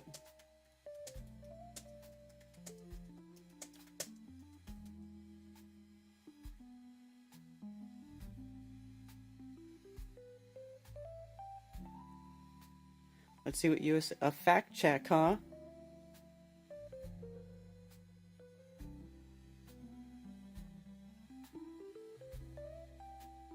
About space, and he remembers a little bit more about it than I do.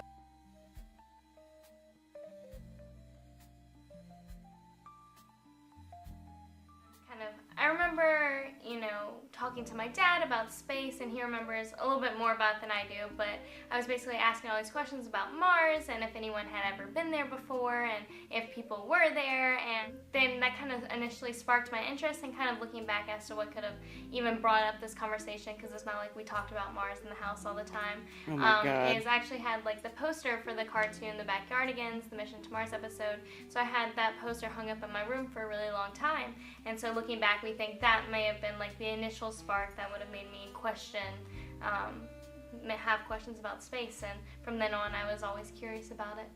Yeah, no, I definitely see so many of the benefits that come about from the space program, and I just think all the jobs and all the resources and all of the technology that is developed and used and all the support that comes back here to Earth, I just think there's so many benefits to traveling in space in general, and I think the mission to Mars kind of has those same benefits, as well as I think Mars is just our first step in learn how to colonize another planet, and just showing everyone and humans that we have the ability to travel somewhere, live there, come back. We're at that point, and it's definitely something that's so out of the comfort zone that I think Mars is like such a good place just to like start that exploration while also doing research and having the technological benefits as well.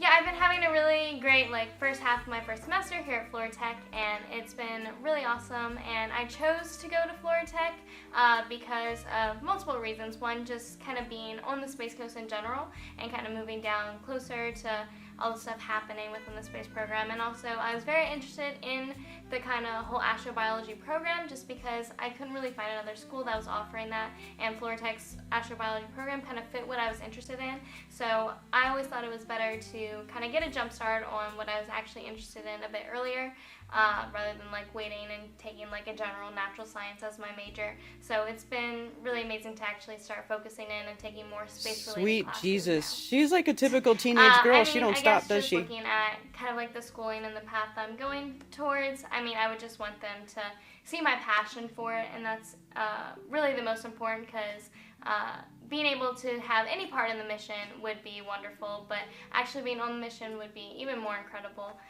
But yeah, I'm definitely just looking towards helping the space program in any way I can. You poor, poor girl. About to waste your life.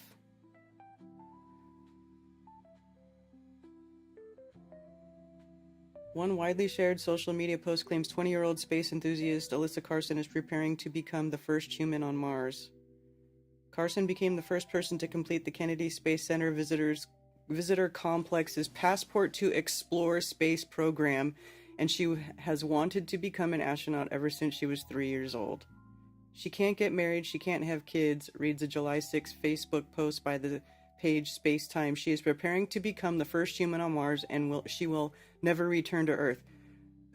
Can't get married, can't have kids, so they're gonna cause this girl, brainwash her to waste her entire life and not have a family, and they're just gonna launch her into space? It's so sick.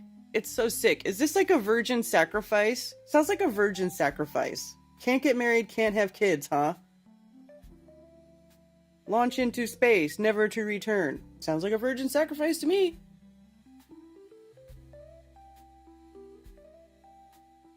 While Carson has expressed her hope of becoming one of the first humans on Mars, the claim is misleading and exaggerates her progress. The post also fails to mention important details about her return plans. has not been selected for a mission. No, it's just a bullshit news story. And plus, nobody's going to freaking Mars. Mars isn't a place you can go. Thank you for calling Coffee Talk. You're on with Karen B. Karen, I'm doing Esoterica, baby. I just saw your video.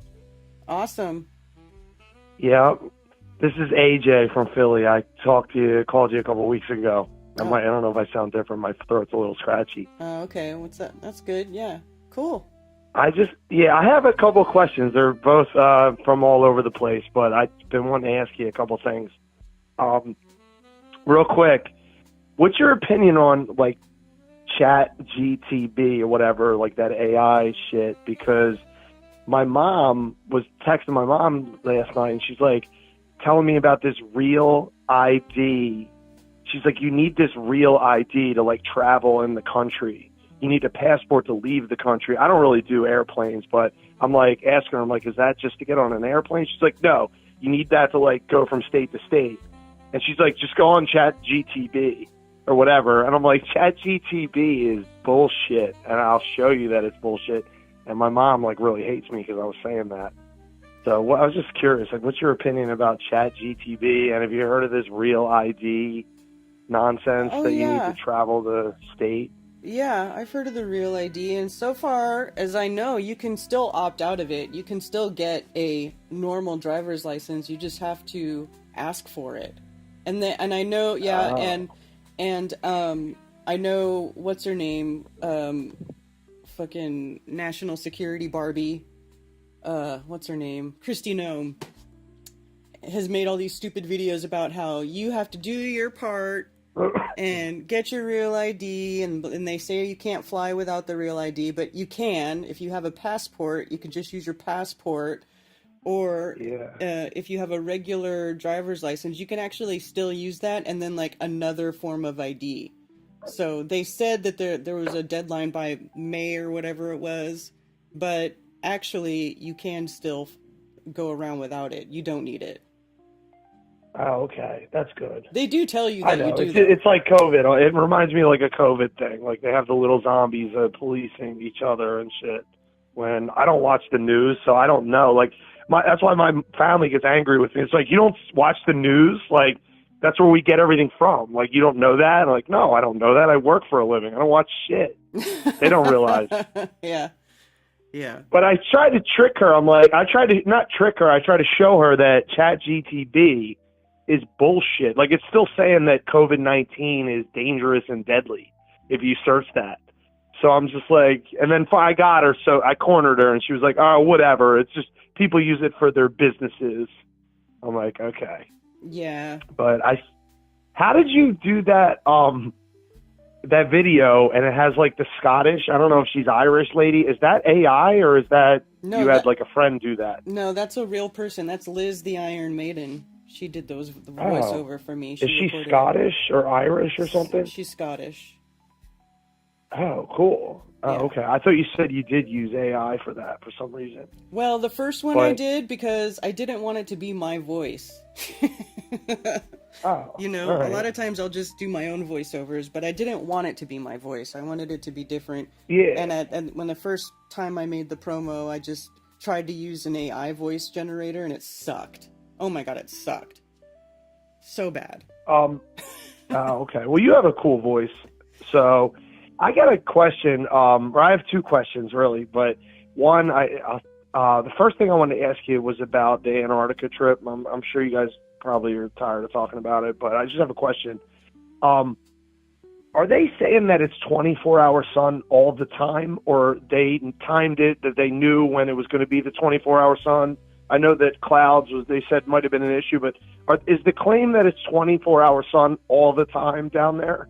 No, it's only when the sun is south of the equator. So like when areas south of the equator have their summertime, that's when they have 24-hour sun. And then right now would be the 24-hour sun in the north. The Arctic just had the 24-hour sun. I don't know if they still have it right now, but right now it's happening in the north. And then when the sun goes south of the equator, it'll happen near the south. Well, do you know, like, I'm sure you know, but like, you know, like Crow 777 has been like killing shit with the, what is it, like the double sun, the binary sun? Like, what do you think what do you think went on down there? Like, do you think that it was all legit what they observed, or do you think they got duped, or do you think it was the double sun? Like, what's your opinion on like what happened? I think that they just went to the near the South Pole, and they saw a circumpolar southern sun.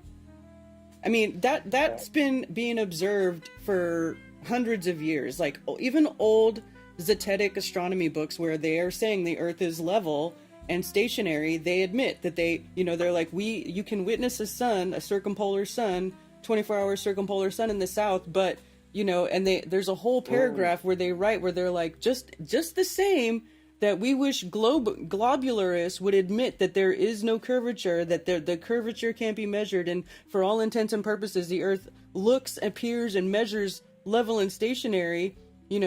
We're admitting, they were basically the whole point of it was like, there's a circumpolar sun. We don't know what's going on with that, like how that works, but we know that the Earth measures flat, So it's been known for a long time that there's a circumpolar sun, which is why I really like talking to and working with Cami, and like it's why we study the properties of all of these different crystals and minerals and magnetics and how things work with light and polarization and blah blah blah, because all of these things I think can show us how it is possible to have a circumpolar sun on a flat Earth. I was just watching you. I got the video muted, but I could see you talking with your hands like an Italian. I don't know what the delay is on the call between the video, but I just looked over and I saw you're like, I think it's why you're explaining me shit and you're like using your hands to talk. It looked funny.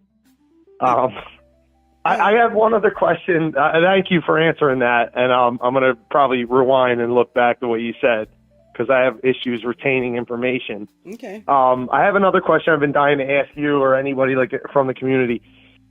So I guess it's like a two-part question. Sorry.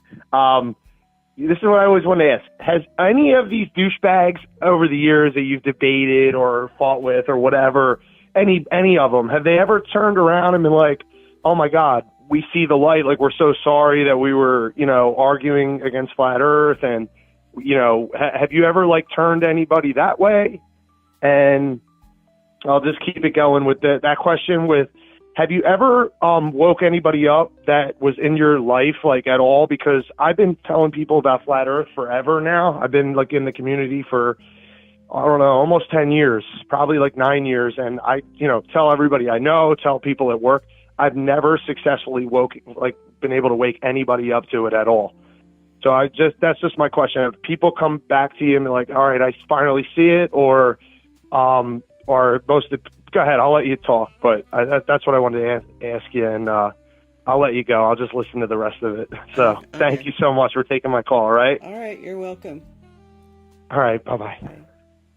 Yeah, as far as like people in my personal life that I turned into flat earthers, not really. No. Not even my own children.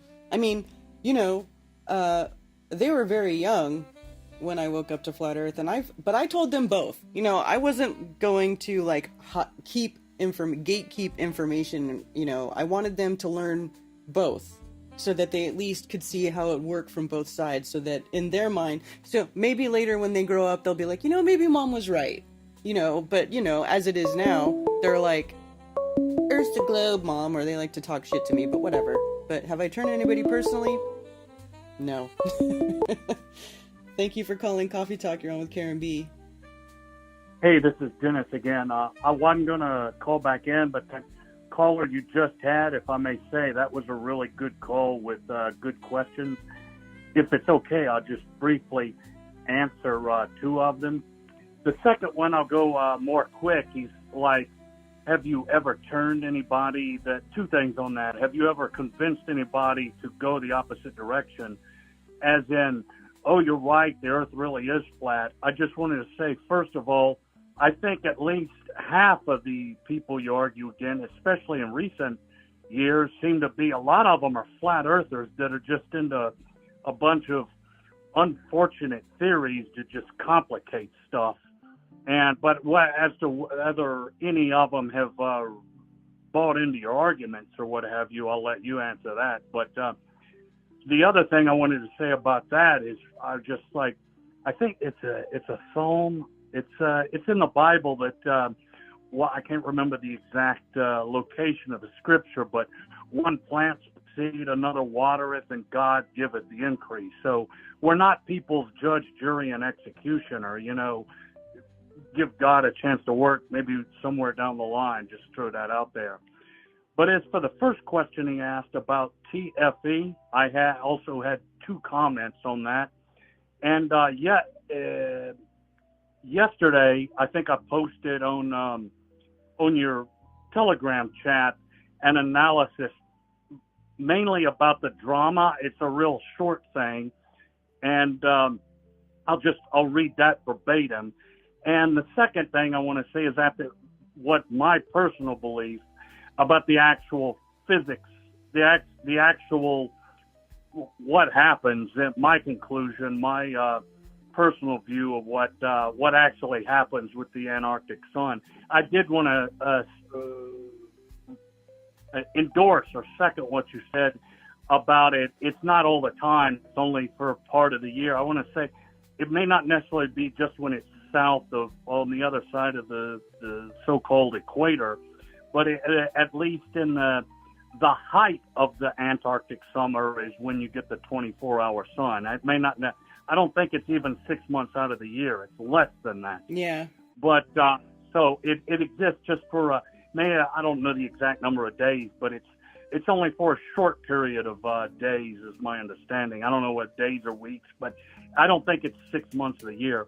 But anyway, I'll say that I want to say about the drama with Jaron and all. This is my personal review, and I know people like Mark Sargent on some massive, especially David Weiss, others have other views for sure. This doesn't sink, and those two, I agree with them that the Earth is flat for sure. And well, I got it right here. I'll read it verbatim. I think it was either within yesterday or the day before. Anyway, two people were arguing about Jaron, and I cut into the conversation. I said, this is short, but I'll say, I was speaking for myself. I was never a follower of Jaron's.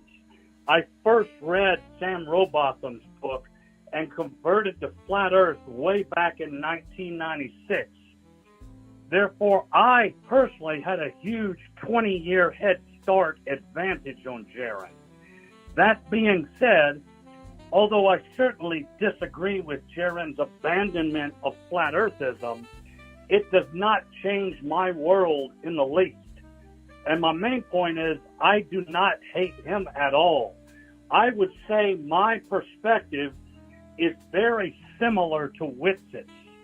He doesn't have all this hate against him at all. It's just he personally chooses to. It's unfortunate, but I do want to say Jaron and Witzit both deserve immense credit for confirming that the midnight sun during the Antarctic summer is a hard fact, which is a tremendous service and benefit to the Flat Earth movement.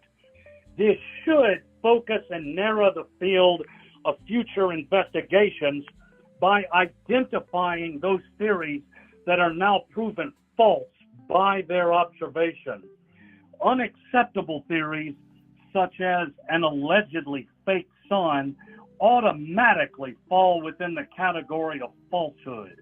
As far as this particular theory of a fake sun is concerned, I would energetically endorse and agree with Jaron's condemnation of it as false on that point, because it's quite stupid.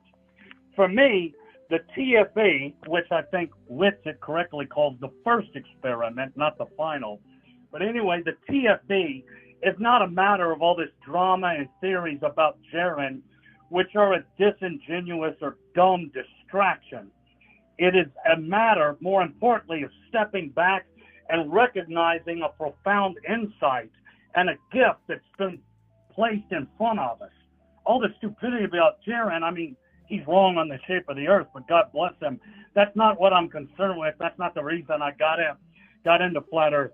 If I came across him, I'd buy him a beer, no sweat.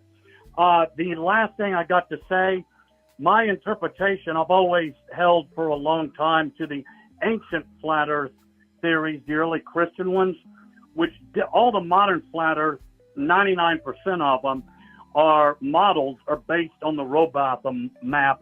Gleason and all that comes from Robotham. It's the same model from the 19th century. They're big. One of their big differences from the ancient flat earth models, both Christian and the pagan ones, is the modern one does not have a big mountain in the Arctic North. And I think that this mountain, this elevated region in the Arctic North, cast a shadow, which is what the ancient flat earthers of all stripes believed. And that shadow on the part of the world opposite of the sun constitutes nighttime in that part of the world. And it's just that this shadow during the Antarctic summer just simply doesn't extend or reach all the way to Antarctica, to the outer Earth. That's the reason you've got constant daylight at that time. And we can talk about the angles and all. I haven't been down there to measure it yet. Then we can talk.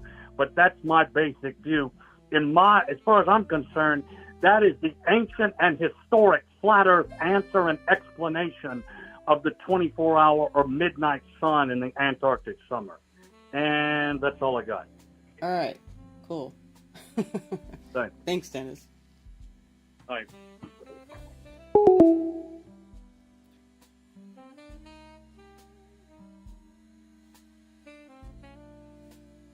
Judge Judy, the executioner. ODD woke you up? Yeah. ODD was one of the first ones I started watching too. I hope Matt gets himself together and improves his life, because he's got a dark cloud following him, man.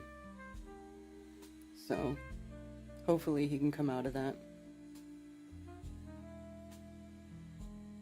I didn't realize until recently that you met Will Duffy in December of 23. You did? Mark here? Hi, Mark.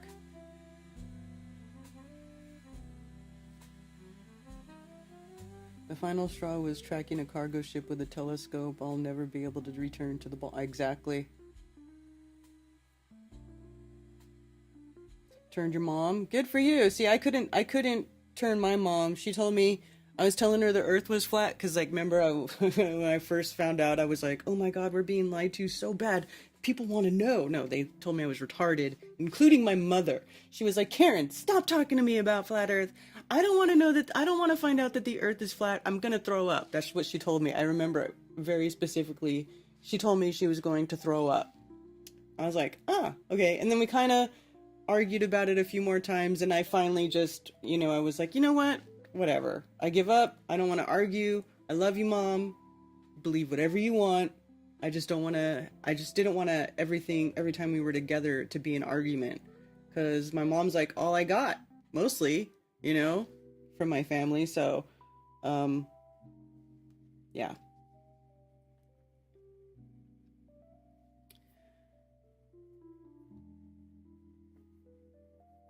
I don't believe anything coming out of Antarctica.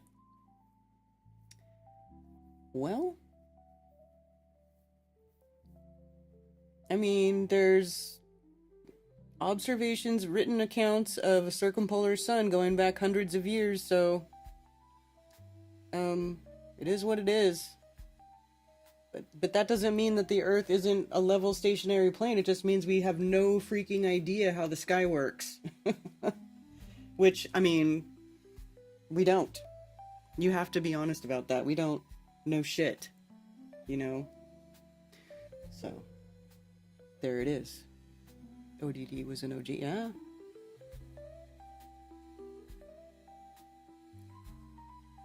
So, Yeah, I didn't even know this happened. So, 19-year-old pilot arrested in Antarctica while flying across 7 continents.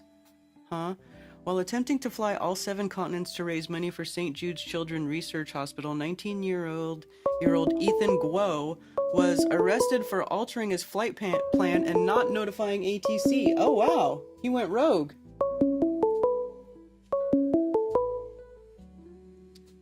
Thank you for calling Coffee Talk. You're on with Karen B. Hey, what's up? How are you? Good. How are you? Good, good. I'm the guy that messaged about the Ethan Guyu thing. He's a kid that wanted to travel the Earth and wanted to visit all the continents, and it took him a while for him to get his plane insured. So the insurance company that wanted to insure the plane asked him to travel over one of the bigger oceans with a couple of overseers to try to see if he's a good pilot at age 17. And then after that, after he got insured and everything, he started flying. I think it took him about 2 years to do this. And his last, he has a couple of videos on his, I don't know what happened to his YouTube account, but most of his content, I think, was taken down for whatever reason. I don't understand. But his content is shared around, reshared through other people. So his last stop was supposed to be in Chile.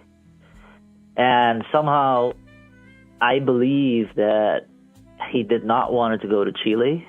I think it was a front, because there's about 10 different airports around there that he could have diverted to, but he diverted because supposedly there was bad weather.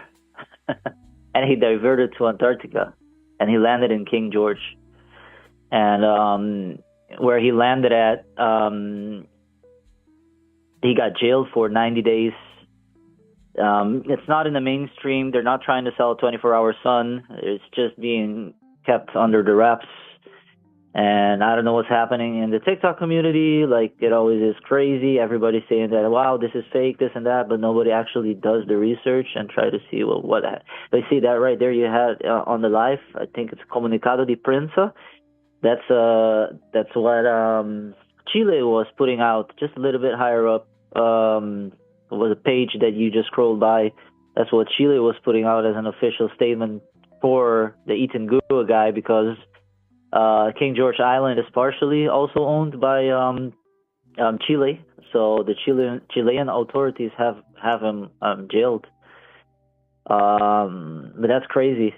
I also wanted to mention one more thing. Jaronism. Somebody clipped a video out of Jaron when he was in Antarctica, which to me is very crazy, on how he was holding the compass. Maybe you know about this, maybe you don't know about this, but it's a very small detail from his all the videos that he recorded. But he was holding the compass upside down.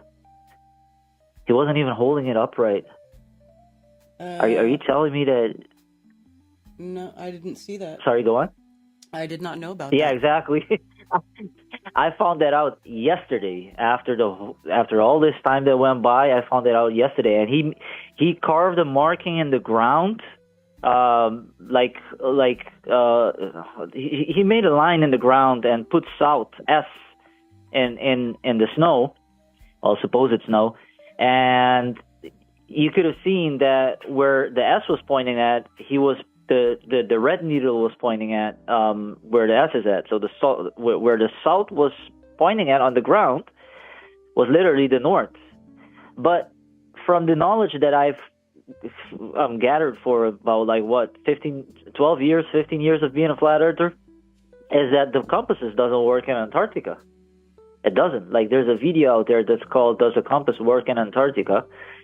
It's kind of difficult because it's hard to believe anything that comes from Antarctica. But on a flat earth model, if there's one source of magnetism, which is the center of the flat earth, the 360 degrees magnetism that spans out is going to have a limit.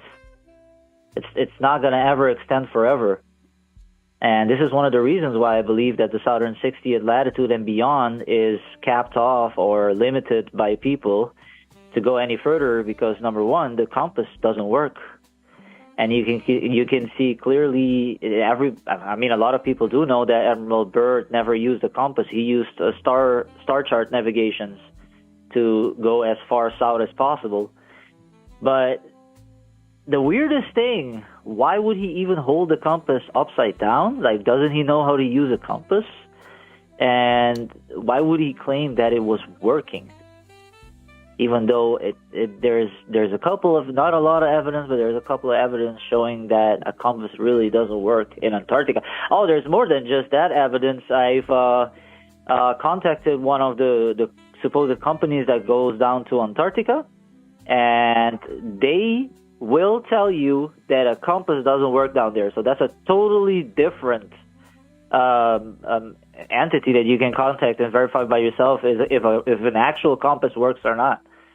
So I'm very confused on what I don't know what's your personal opinion on what happened down there, but I didn't believe that they even went to Antarctica. In my opinion, now that I see that, also it was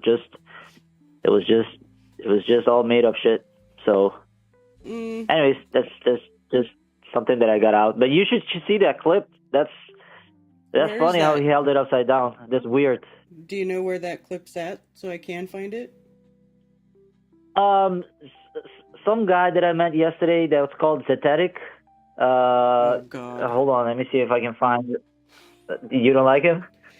I met him yesterday. Oh, no, I don't like that guy at all. But I don't care. I just want to see the video.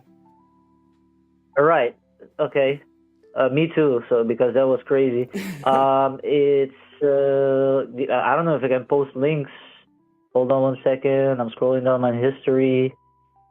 Do you want me to put it in the chat so I can open up the line for somebody else? Yeah, or can you email it to me? Do you have email? My email doesn't go through. It's all blocked off somehow. I can try, but it might arrive like a week later or something like that. That's what Facebook does to me, and that's what Gmail does to me all the fucking time. When I'm trying to contact a person, when I'm trying to contact companies, that's fine. It goes right away. I don't understand. But if it's oh shit, synthetic. All right, I'll try to email it. I'll put it in the chat. I think that's a better option. Okay. I'll just write it in the chat. Maybe it's not this guy because he doesn't really have anything recent. It must be somebody else. He's a Norwegian guy. He's skinny. A Norwegian guy? And oh, okay, it's a different person. It must be a different person then. That's different. Oh, maybe. The person I'm thinking. Maybe. To me, it was pretty cool. I met him yesterday. Sorry if it's him. No, I don't think it is. Okay, so I'm getting to the video. Just it's best I give it to you right away if I find it. Hopefully, FE101.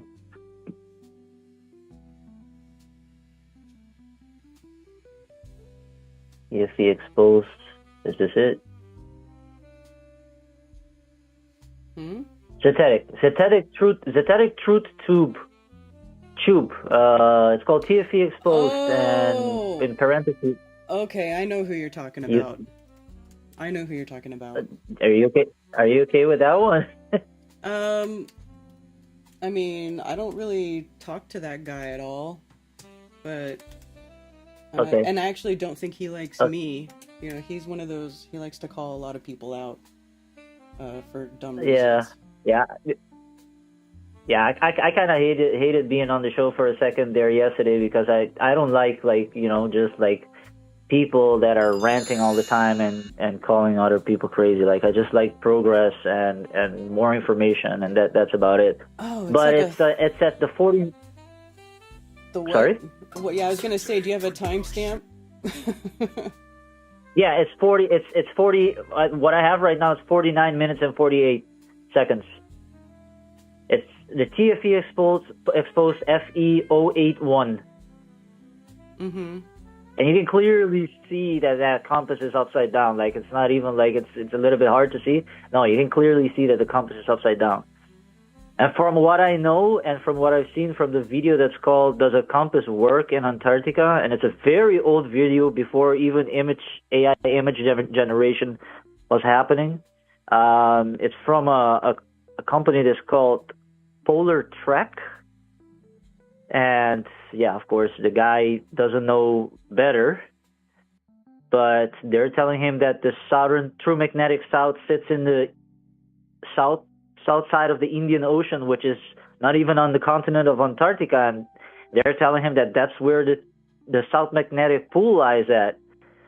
And that's, to me, that's just bonkers, and it's receiving the north magnetic pool, and they're just lying to him about this true magnetic south being in the Indian Ocean. And he states that the compass needle doesn't work and it will drift and it will throw you 160 degrees off. So that's almost like 180 degrees. It's almost like it's the opposite ways.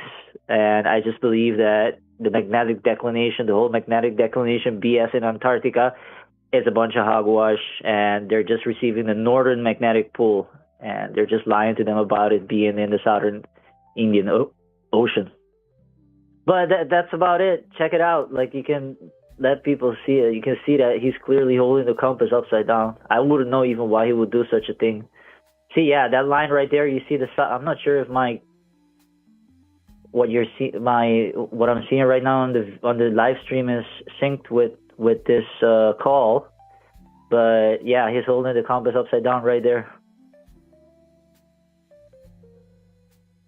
I see your facial expression. What the fuck is he doing? I thought the same thing. I was like, okay, this truly means I was to trying me to that understand what you mean by upside down, but I see the writing is upside down on the compass. Is that what you mean? Like he's flipped it? Not like he's got. Yeah, he flipped it. Okay. Well, yeah, he flipped it. I don't know why would he even flip it. I don't know that really matters for this compass. I don't know what kind of compass it is. Usually a compass just has to be level. This one's clear, so you can see through on both sides. So I would assume that it's because it doesn't really necessarily matter as long as it's being held level. But doesn't a compass have this pinpoint that the needle sits upon? Well, I don't know what kind of compass this is. Like I said, this one's weird because it's clear. Like, I've never even, it's, so I don't know what it is. What kind of compass is this? Right. I would have to know. But don't all compasses have a needle that it sits upon? And if you have it upside down, it's just not going to drag or move? I think so. Well, anyways, I just wanted to point that out, and anybody in the chat who wants to see it, there's a video that's called "Does a Compass Works in Antarctica?" It's by Polar Trek. You can check that out. And also, I have a flat Earth model on my channel. You can go check it out. I just put out a video of the basics of flat Earth in a calm tone and explaining it interactively with a. See that compass has it has a thing that it sits upon. If you're holding it upside down, it's gonna not work properly. Any compass, if I'm not mistaken, if you hold it upside down, it's not gonna work properly. Well, it has to be level is the more important part, but I don't know. Right. I mean, it's weird, but. Right. Yeah. I mean, I kind of feel like, I don't know if you've listened to my past shows or not, but I mean, some of the stuff that I've seen, I kind of feel like Jaren changed his mind before he even went there. And a lot of there's other people that think that too, because before he went there, he started making the claim that if there is a 24-hour sun in Antarctica, then that means that the Earth is a globe. And as soon as I heard him saying that was like the alarm bell for me. I was like, why are you saying that? Why would you ever say that? Have you not been paying attention all these years to all the stuff that we've talked about, all the discussions on Globebusters about this type of stuff? Like, we've had these discussions over the years. And it's not like everybody was just flat out ignoring information about a 24-hour sun in Antarctica. I mean, some people were, I guess, but like we've had these conversations. I've had these conversations with people. Like I've explained, like I walked through this already even before they went. I was like, why would you? I'm like, you can go to Antarctica, like that's cool and all, but you're not going to see anything there that's going to make the Earth a globe, including a 24-hour sun. And I was saying that before they even went. And Jaron was like, oh, he was like making that claim, which I had never heard him do in all the years that he'd been making content until like the 6 months leading up to that trip. So, you know, will we ever really know the truth about like how things went down? I don't know. I don't know. Well, in my personal opinion, I watched a video of him on his own like Facebook channel like a month ago or a month and a half ago. It was a little bit old. He was talking with a pilot. I think it was Wolfie, live, and everybody in the comment section was all his past ex-fans that probably don't like are angry at him right now or doesn't or unsubscribe to him right now. But everybody in the comment section, including me, was knocking off every single argument that the guy was. He was talking basics aviation. He wasn't talking like deep stuff. Basic aviation. It's almost like he was doing a speech, and he wasn't commenting on any single one of those topics that the pilot was talking about. And everybody was saying, and I know personally because I've been watching Jaron for like what, a long time ago, 10 years ago I started watching Jaron. I know personally that he attacked and demolished every single one of those arguments. Every single one of those arguments. Yeah. And then you think, like, what was he zapped maybe in Antarctica? That's my personal opinion right now. I have no other choices to believe that I think he was zapped, like literally. I have no other opinions else that he was zapped, as in his brain was fried. Yeah.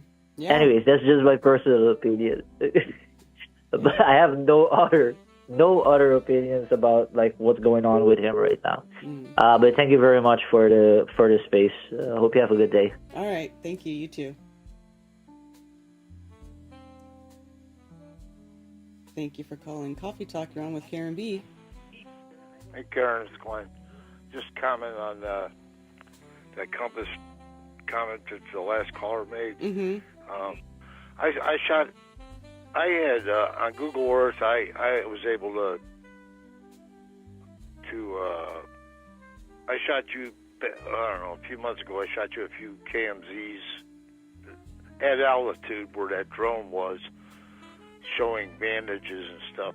But anyway, from what I see, at least, and from what Google Earth says, no, that south is pretty close to south. And it's going by, of course, what Google Earth is showing is the situation of the topography down there as it concerns compass direction. But that line that was drawn is pretty close to south, if not right on. So that's what I noticed. And then on your comment about we don't know shit about the sky, it's a very wise statement, and it kind of points back to the word. It says the vastness and beauty, the workings of the heavens is just declares the glory of God. Yeah. And we can't we might not be able to understand everything, and I know a lot of people in the game, they want to be the one, the omniscient one. Well, it's never going to work that way. But I think God likes us chasing after him. I think he likes that. That's just my personal opinion. And then something else that's kind of current is this theodolite thing they're working out. They've come up with a trigonometric way of determining position that's consistent with stellarium when refraction adjustment is turned off. If that's solid, I mean, if they got a solid thing, I mean, that's something anybody with the means could jump on right now, and we could have a huge database in no time. But assuming that everything's solid with Dr. Heffron and everything with the method, and I would suggest coming up with a procedure, a real solid procedure that everybody can follow to do their shot and report their data. And I mean, the database could be huge in no time, but that's something, in my opinion, that's something to get excited about. Anybody get out there and they've got something to cite with and a compass, and it's huge stuff, and I'm really surprised no one else is bringing it up. But anyway, I hope everybody's doing well and just sharing. Have a nice week. Yeah, absolutely. Thanks for calling. Yeah, the celestial theodolite thing that he was talking about is like, up until that point, and up until that guy it was a discussion between some globers and some flat earthers that was going on in Discord, from what I understand how that came about. And the guy was a globe believer, and he started working on this whole thing with another gal, and they were like figuring out what's the best way to take these observations and measurements and blah blah blah. And he's the one who discovered it, and it made him realize the earth wasn't flat, the earth wasn't a globe. That's great. Like, up until that point, there really wasn't a whole lot of sky observations that were like proofs of a flat earth, or observations, sky observations that were like definitively against a globe. Because, I mean, if you pay attention, if you watch like Shane St. Pierre's presentations about what is a datum and blah blah blah, like that's how they came up with the globe. They were relating the celestial sphere to points on the earth, and the sun is circumpolar, and so it just made them think that made them make this globe. That's how they made it. So it is fascinating. My sky views here are horrible. I would have to go somewhere to do that observation, because I'm surrounded by so many dang trees. I just don't, there's just no way for me to, that's one observation that would be hard for me to do from my location. But it is interesting.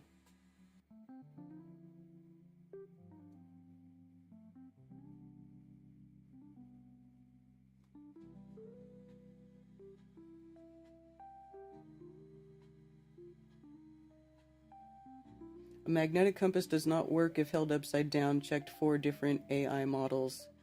Well, okay, well, AI, first of all, AI doesn't know everything. And there's also like there's a lot of floating compasses, like boat compasses and stuff, where they're like suspended in a liquid, and it doesn't have to be, right side, you know what I mean? Like, it's,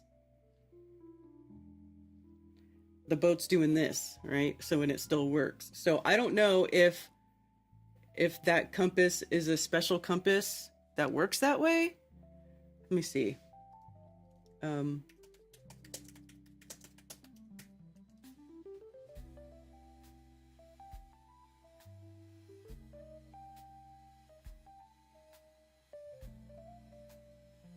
So here, what's this? Transparent compass. Double-sided peripheral frosted yellow scales.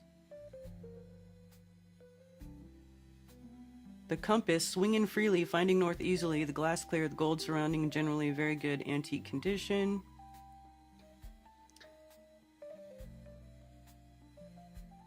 Scales decorated with bearings in the upper and lower glass, and the compass and the... So this one here is made so you can read it both ways. So, that's what I'm saying. Like, I don't know what kind of compass it was. You would have to know for sure what kind of compass it was. Double-sided transparent pocket compass. So, I don't know. That's why I would have to know what kind of compass it was. Like, you can, it does look weird that it's upside down. Like, I admit, I will give you that. And, I probably wouldn't hold it that way if I was doing it. But I also don't know what kind of compass that was. And apparently there are double-sided compasses, so we'll see.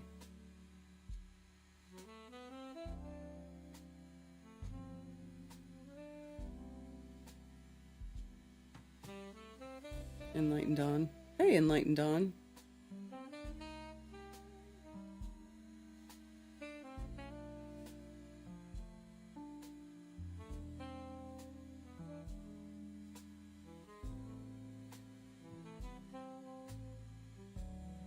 Rocking that rabbit hole.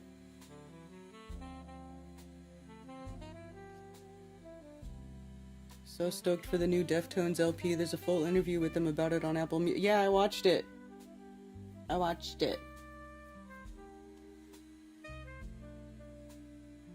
You have a compass that's marked S instead of N?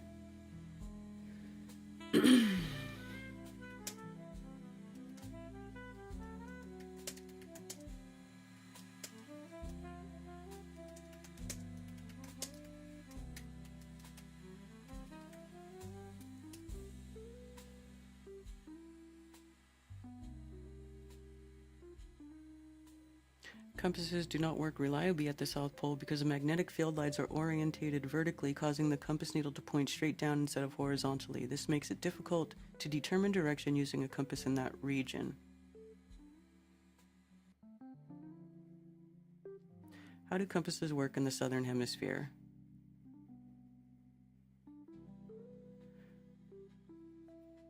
Northern and Southern Hemisphere compasses that only work in their respective hemispheres. Compass needle has two ends that are painted different colors, red indicating north. When a compass is in the northern hemisphere, the north end of the needle is pulled down towards the earth, so the south end must be counterweighted to balance it. If a northern hemisphere compass is used south of the equator, the south end of the needle is pulled down instead. Since the south end is already weighted, this pull causes it to drag on the bottom of the compass, resulting in less than accurate readings. A compass designed for the southern hemisphere is weighted differently to avoid this problem.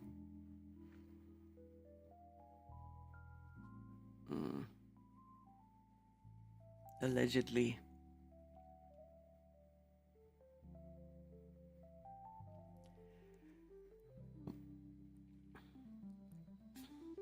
Well, and the other part of it too, see here. So this is like a clear one.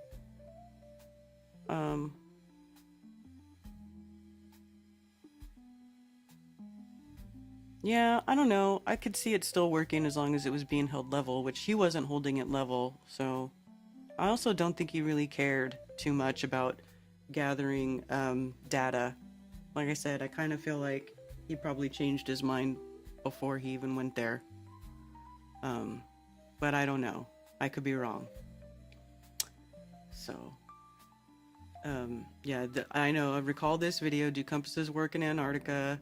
Yeah, but it there's explanations for it. You kind of, I don't know. That's a little wishy-washy. I mean, you can't really say that they're just lying about a magnetic anomaly in the Indian Ocean or whatever, because magnetics are measurable. So we can measure these magnetic fields, with certain materials, and it measures the pressure mediation between the flux lines of the magnetic field. It doesn't really point, the compasses don't point to a pole. Compasses just follow the lines of flux, right? So you have to, that's why there's magnetic declination and all that stuff. But I don't think that debunks that they went to Antarctica. I mean, mostly because Whitsitt, who is still a flat earther, who is a good, upstanding young man, whom I still really like, has said repeatedly that he did, in fact, get on a plane and then fly to southern Chile, and then from Punta Arenas they got on another plane and they flew south to Antarctica. This is, and he said repeatedly that he did go to Antarctica. He does not think that he was tricked in any way. He does not think the sun was fake. Actually, nobody who went on the trip thinks that anything was faked in Antarctica. All the people who think stuff was faked are all people who didn't go. So, I mean, what do you think about that? Literally, nobody, Lisbeth, never made any claims saying that she thought she was never sent into a studio. They were never, you know, they all say that yes, they got on planes and they went to the places that they said that they were going to. And then when they got to Antarctica, they saw a circumpolar sun and then they left and came back. Like, that's what happened. And you know, none of them claim that anything was faked. None of them. Whether they think the earth is a globe or it's flat. And as far as I know, Lizbeth is still a flat earther. She kind of disappeared out of the, you know, everywhere. And I don't blame her, but I'm not going to go bothering her. But she never came out and outwardly said, oh, you know, I now think earth is a globe. Witsit never came out and said that. Only Jaren. Jaren is the only one who did that. But none of them think that anything was faked. So I just, you know, just to say something's fake just because it doesn't fit your preconceived idea of what is happening is intellectually dishonest. It's just not okay. It's not, I don't understand it, you know? I don't understand why everybody has to go cry fake. Oh, fake sun. There was a fake sun. Blah, blah, blah, blah, blah. There's no fake sun. Like, I don't understand what's wrong with that. It's just an observation of how this place works. You know, everything, all the terrestrial observations and measurements and, you know, everything still tells us that the earth is a level stationary plane with circumpolar lights. Do you know, like, how do any, you know, none of you are electromagnetic polarization light experts, you know? You guys don't know how it works up there. We don't know how it works up there. You know? They just go in a set pattern and the pattern repeats itself over and over again. That's why we are able to use these things to get around, because they are in a circuit. So that's kind of what I think about it.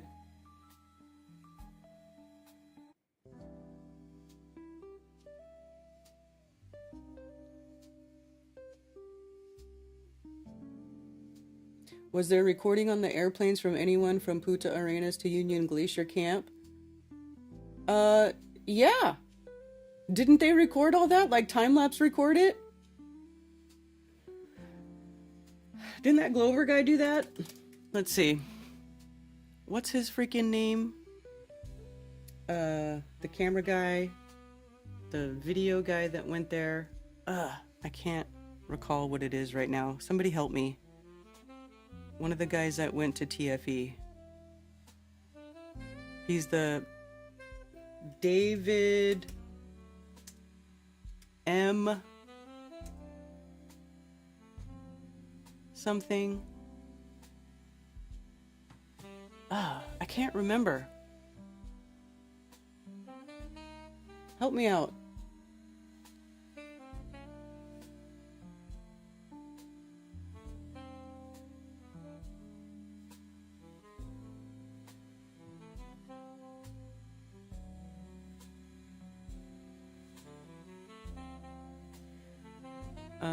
I can't remember what his name is, but I'm pretty sure he has it on his channel.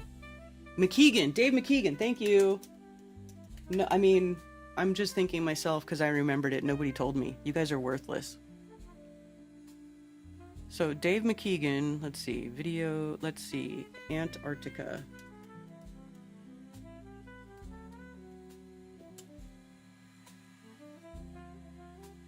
"24-hour time lapse of the sun."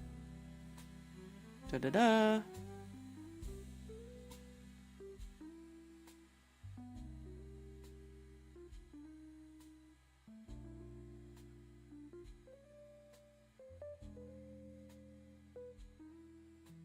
I thought he recorded. Here we go. 360 flight to Antarctica. Here we go. Check it out.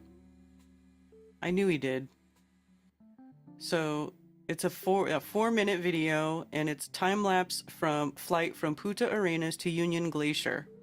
So here they are leaving Punta Arenas, and then they fly to Union Glacier. So yes, they did record the flight, and it's 360, right?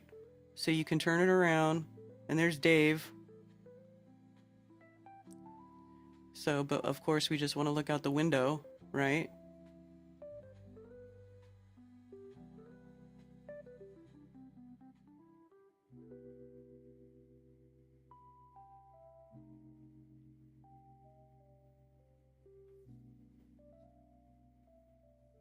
They were all filming the flight to Antarctica.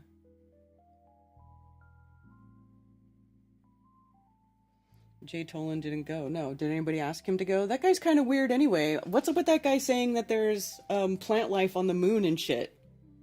Have you seen some of the weird stuff that guy posts? I don't know about that guy.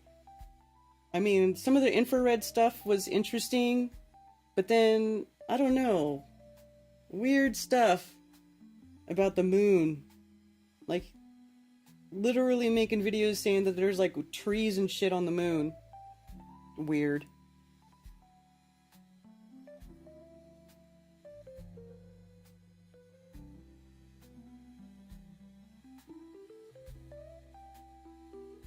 McDingus?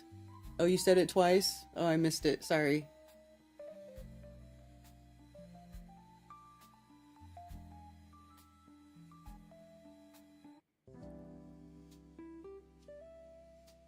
Hey, Iron Realm Media. What's up, Josh?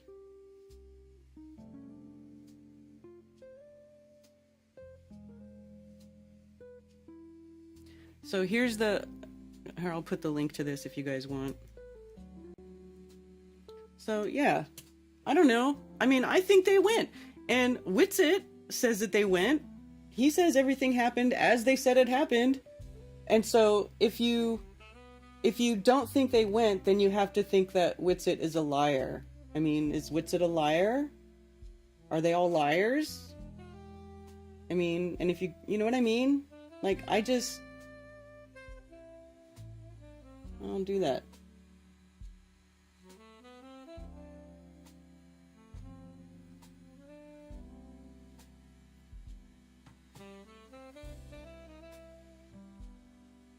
Antarctica. Can't go there. Later, Rico.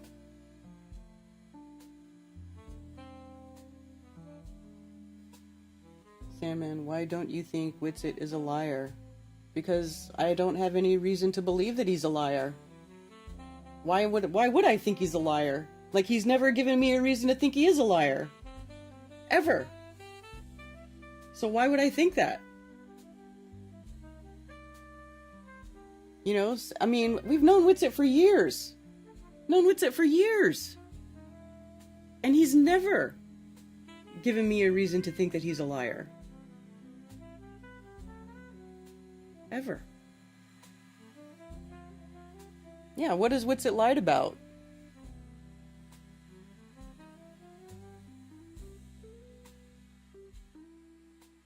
I just don't think so.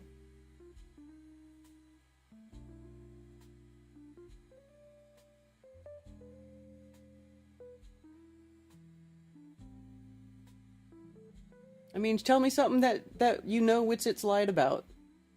Because I can't think of any. So there you go. Boom.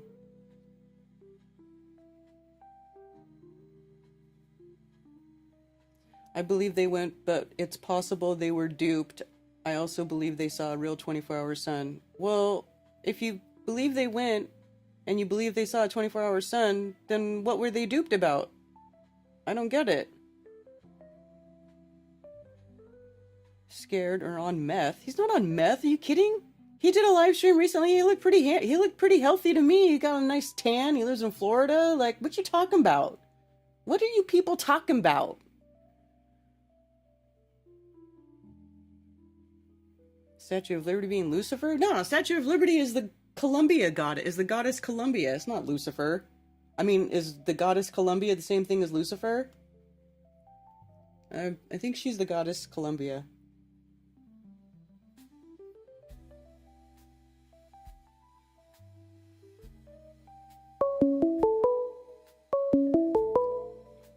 I gotta find my window. Thank you for calling Coffee Talk around with Karen B. Hey, Karen, real quick, Glenn again. I just took a closer look at that video with the compass. That's the same type of compass we used in the military. Mm-hmm. The black portion of that is rotatable. Okay, so anything on the black that you see is rotatable. Manually, you could screw it around. The arrow with the the open arrow with the red outline to it, not to be confused with the solid red line one. The one with the outlined red, that's pointing north. And I just reviewed the video, and it looks, even in the video, it looks like it's pointing north to me. But it's just something I just noted. So okay, that's all. If it's so, you're saying that everything's okay with the compass, or no?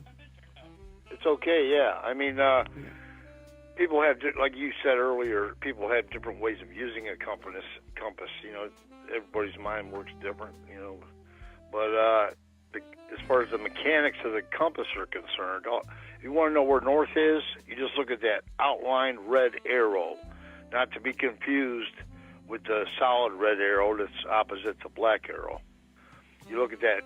That's the arrow that follows north. When you swivel that compass, that outlined arrow with the open middle, that is what is magnetically following north as you move the compass around. Okay. So the solid red arrow, which is referenced, that has no attraction to the north. It's all manual stuff. It's just about how different people use the compass. That's all it is. So, okay, it's the exact setup, same compass we use in the military. They might have different ones now, but that's what we use in the military. So, okay, well, cool. Thank you for letting us know about that. I'll shoot you those KMZs again too. Those Google Earth KMZs with the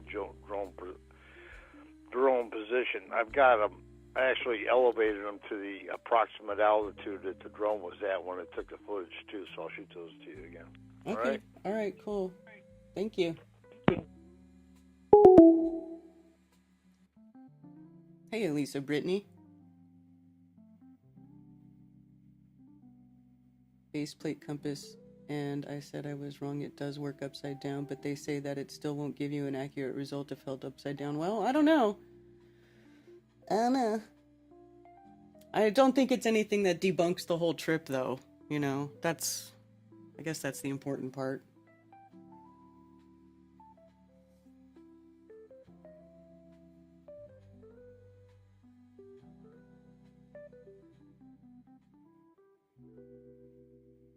Too much social media in people's lives, yeah.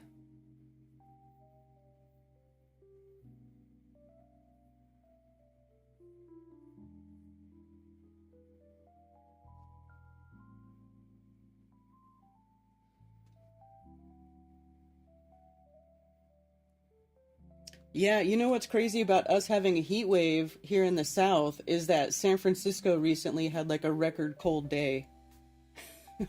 Let me see if I can find it.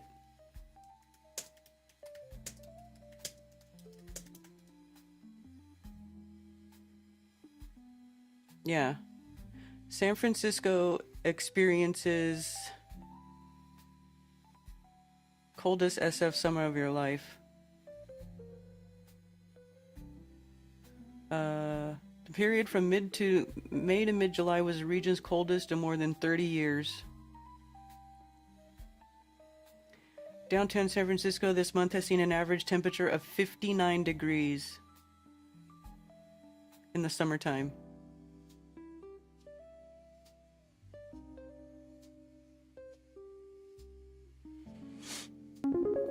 Yeah, and you know that there's that famous saying by, whatchamacallit? Somebody sent me a tip, thank you, whoever that was. By Mark Twain that says the coldest winter he ever spent was summer in San Francisco. Because it gets weird.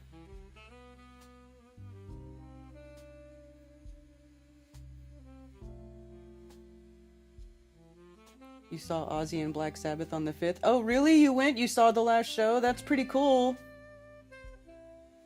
That's cool. Unusually cold year. Yeah.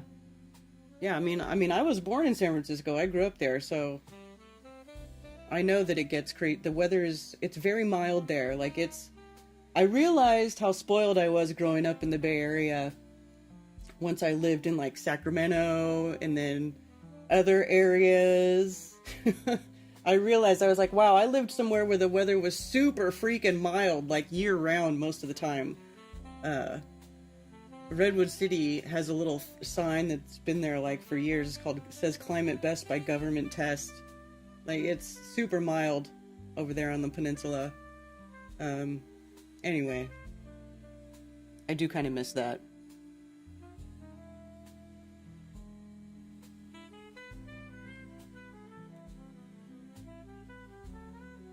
Have you seen Fittest Flat Earther say Witsit is Chris Christoph? Oh my god, that guy is such a retard.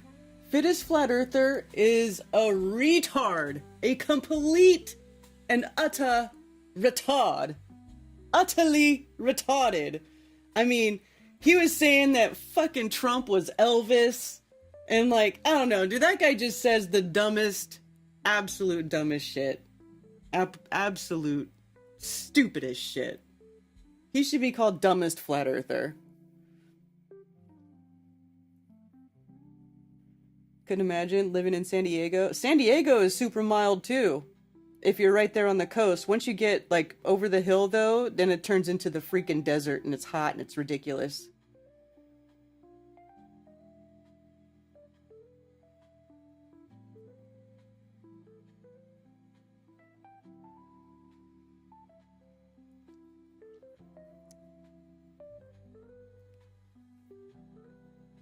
Anyway, this is interesting. This kid's got some balls, man. He just decided to, like, go rogue and fly to Antarctica, and he made it there? That's pretty amazing. I have to say, it's impressive. Is this him landing there?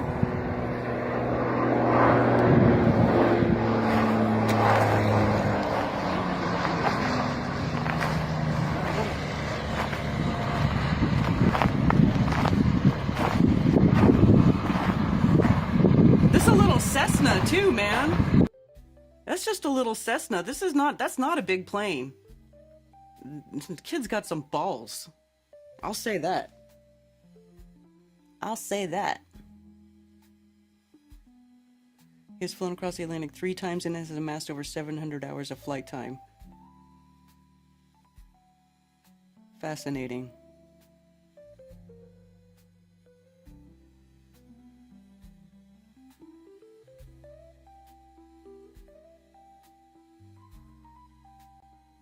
Solo, but getting here hasn't been easy. At 13, I began preparing for this by homeschooling and finishing high school early to focus fully on my mission. At 15, with funding challenges, I worked different jobs to help pay for training and constantly searched for sponsors. Unfortunately, while preparing, my cousin was diagnosed with stage 4 blood cancer. Wanting to help, I shifted this mission to something more important. So at 16, I completed my first solo flight. By 17, I earned all my pilot's license and set a record for the fastest time to fly to all contiguous states. Still, no insurance company wanted to cover my flight around the world. So I flew across the Atlantic twice and finally got insurance. But on the first day of my journey around the world, my engine failed, leaving me stranded. Over the next couple of months, I learned how to fix planes, volunteered at the local flight school, and began preparing for my second attempt. But by the time everything was ready, winter had arrived, making it too dangerous to continue. After a total of 5 years of preparation, failures, and overcoming challenges, I turned 18, ready to risk my life to finish what I've started. I've taken off again, and I've now crossed the Atlantic, flown over Europe, and I'm about to reach my third continent, Africa. But the journey is far from over. In the next 120 days, I'll be flying 40,000 more miles, visiting 50 countries and landing at all 7 continents in this 50-year-old plane. Along the way, I faced extreme weather, mechanical... So he says right there he's doing all 7 continents, but you have to get special permission to fly to Antarctica. So, how old is this post? I'm attempting to become the first person ever to fly to all... This post is 39 weeks old. So this was before it happened, allegedly. Interesting.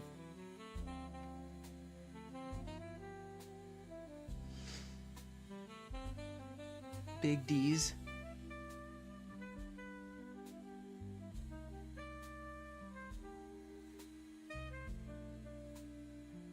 Did you see the Flat Earth Roast Girl? No.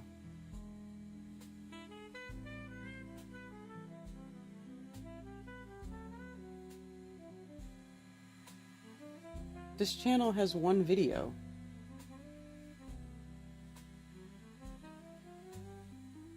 And it's 43 minutes long, so... What is that, Mark? What's the deal? Give me a rundown. Weird. Y'all see how symptoms predicted Ozzy's death on that date?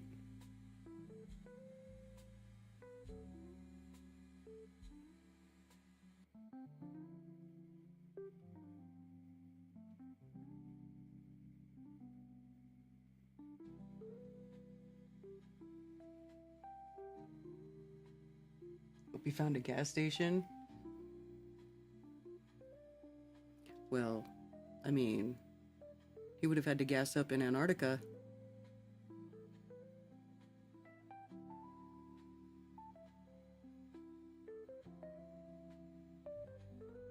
Now you see the video, you don't believe it's real. What don't you believe is real? The kid in the airplane?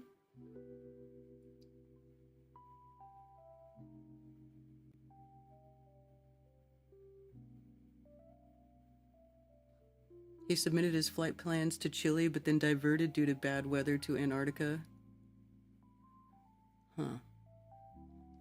So I guess they're trying to figure out if there really was bad weather, or if he just said that so he could fly to Antarctica.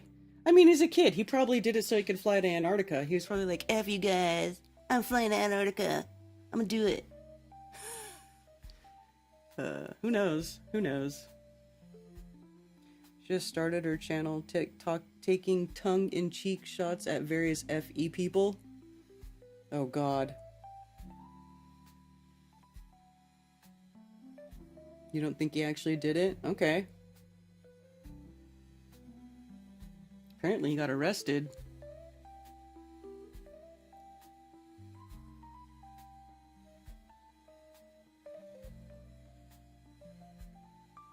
Translate post. Statement regarding the itinerary violation of an aircraft in Punta Arenas.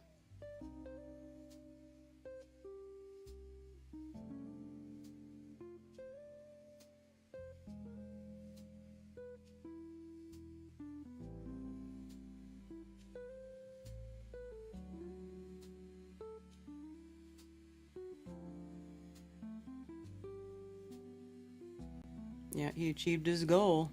But yeah, he'll probably be in deep shit. Interesting.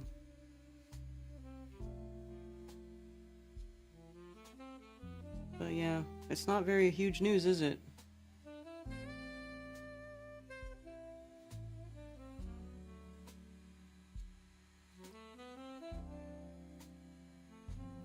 There are 10 airports that are closer to the Chile airport than the one in Antarctica. He wanted to go to Antarctica. Exactly. He made it though. Thank God he didn't die. He's lucky he didn't die. He may still be there. Exactly.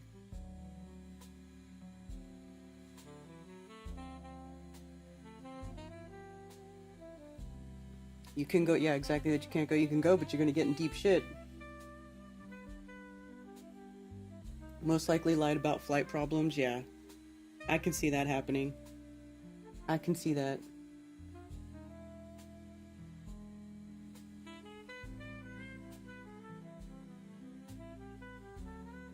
Oh, that tip was from Tony. Shout out to you, Tony. Thank you so much.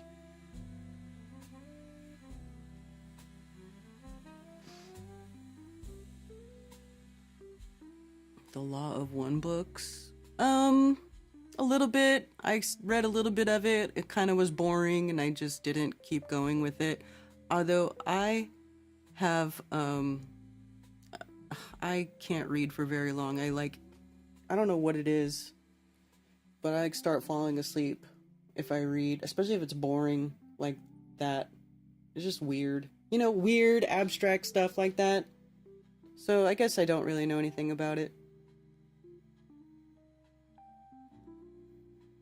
Landed in Phoenix. What you doing in Phoenix? Jet setter, NDB. Phoenix in the end of July? Y'all crazy. better as an audiobook. Eh.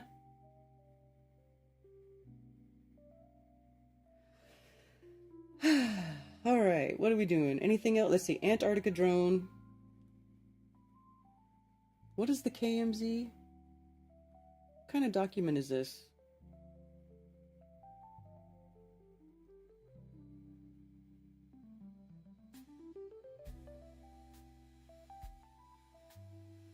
How open?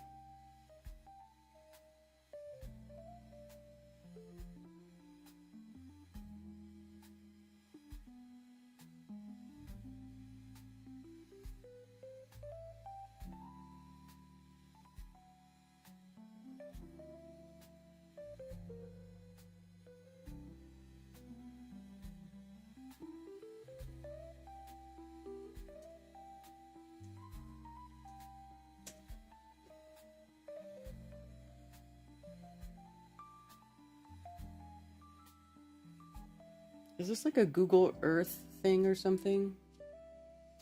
How do I open this?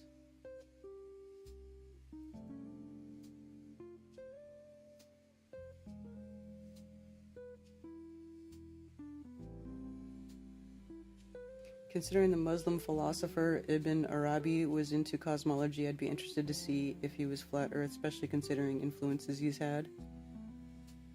From the 1100s? Well, probably. Wasn't everybody pretty much flat back then? When did the globe thing start happening? That didn't start happening till later, right? I feel like it didn't really start happening until like 1600s, you know, because it's like right after they started taking the center islands off of the North Pole. It seems like that coincides with like the first globe or the oldest globe, or like when they started talking about Earth being a globe, but I could be wrong.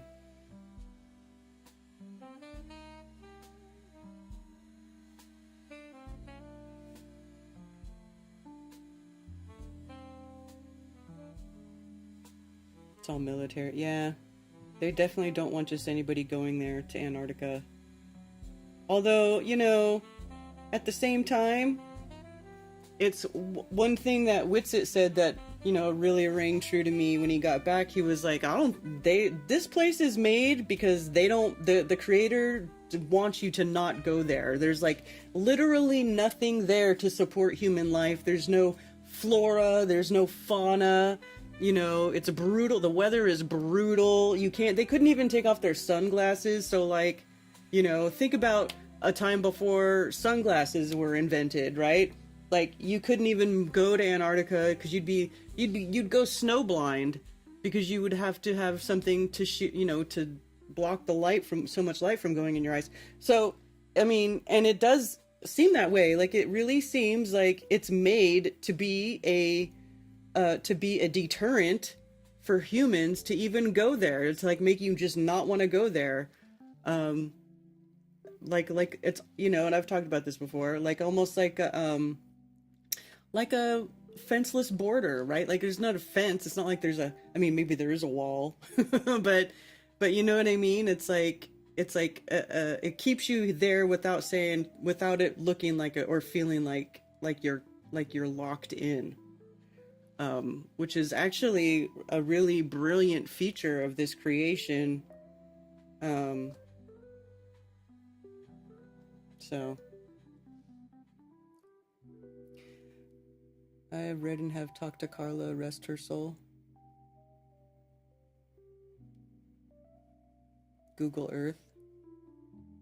How do I open it in Google Earth? How open in Google Earth? How do I make it work? Let's see.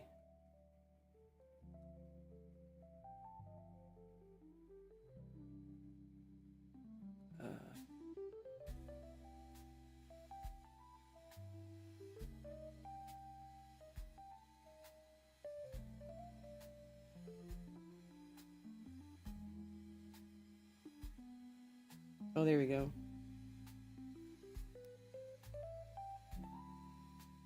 How open? Do I have to go to, let's see.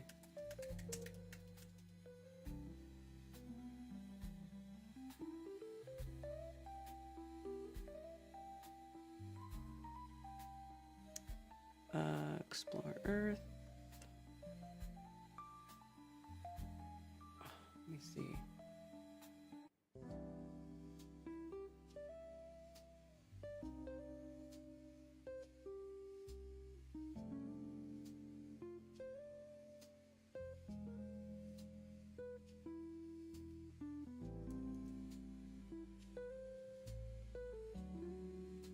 How do you open it?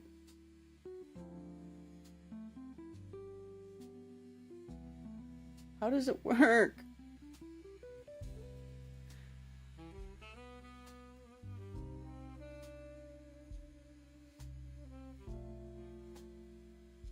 Karen, globularism was revived by the Muslims since at least the 8th century because they translated discredited old Greek books into Arabic, which revived the old pagan error.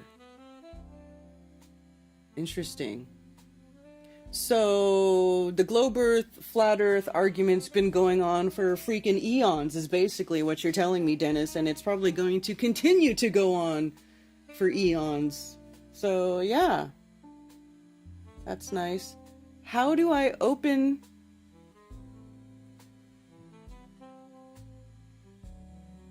Because like... It wants to open in Photoshop.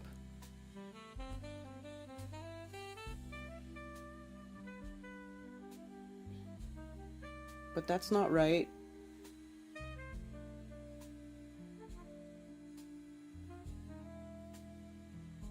Google Earth file. How do you open a Google Earth file?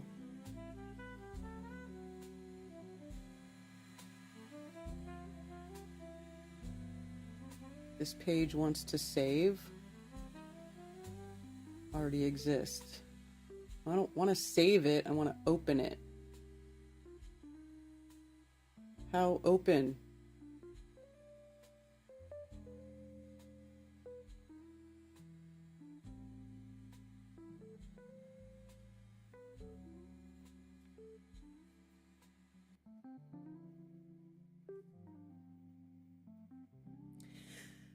Stavely needs to start eating RSO before bed. He said he's been having nasty dreams. Really? DJ Curious 1 year anniversary tomorrow night. Whoop whoop. Really? Has it already been a year? Wow. Stavely will be there unofficially, I'm sure.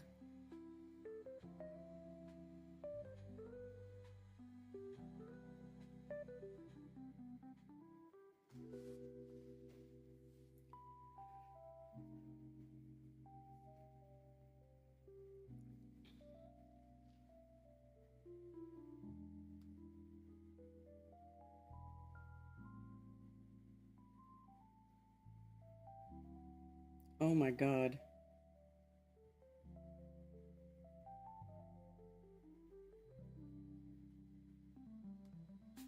Look at this, you guys. You can use historical imagery.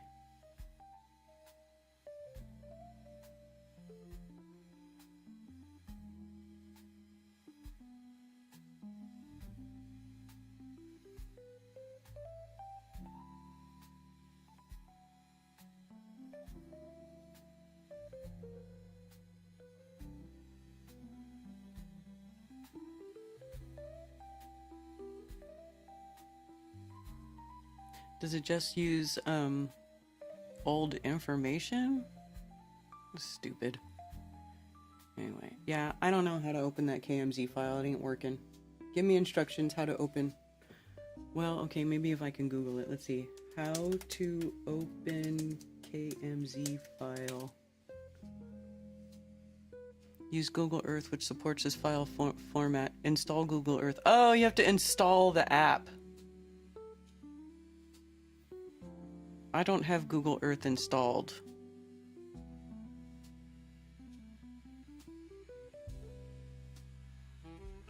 Use online tools like KML, KMZ Viewer. Okay. Oh, here we go. KML Viewer. Choose file. Let's try this. Let's try.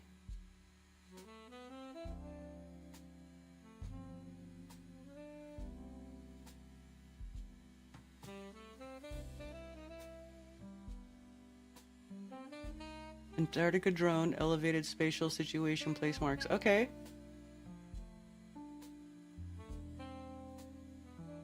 I don't... Oh, I gotta zoom way out. So there's Union Glacier.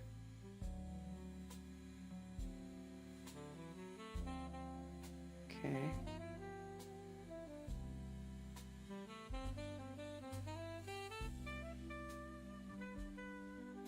So that's where they were whenever they did the drone, and they look at the mountains and stuff. Gotcha. Okay.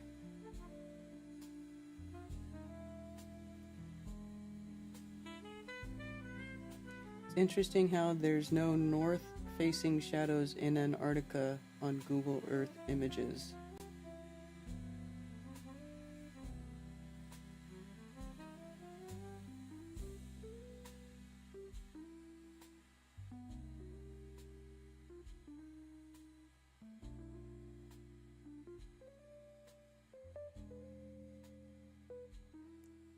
Flat Earthism was actually mainstream science from the time of Constantine to somewhat after Muhammad. Older histories of science testify to this, albeit complaining about it and condemning.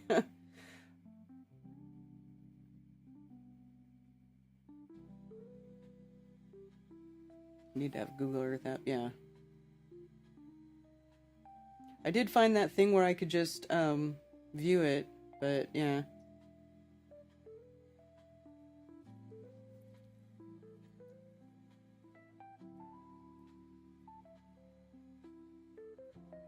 If he was flat Earth, then we've got new allies. Iran.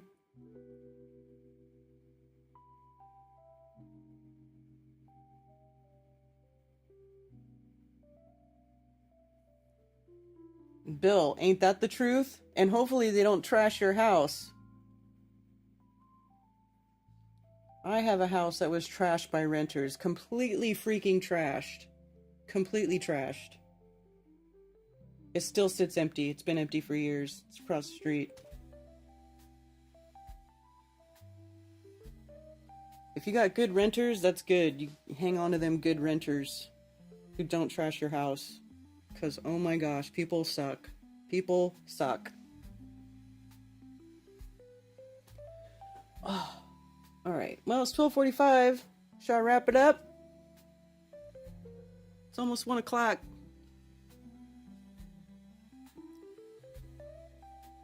Just weed out the bad people? Oh, okay, yeah.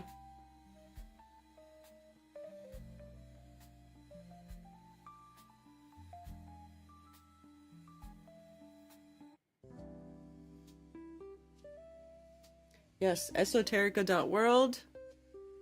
You can go here for information and get tickets to Esoterica, a music and arts festival happening in October of 2025, the 17th, the 18th, and 19th. It's a Friday, Saturday, and Sunday.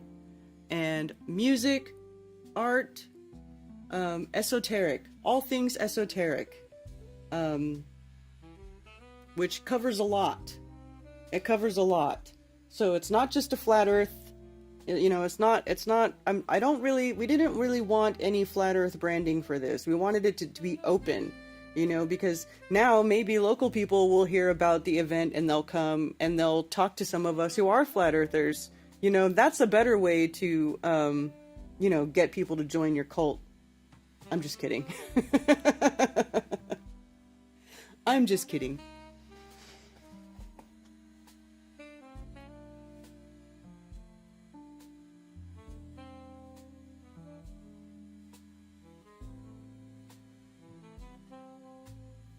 Airbnb, yeah.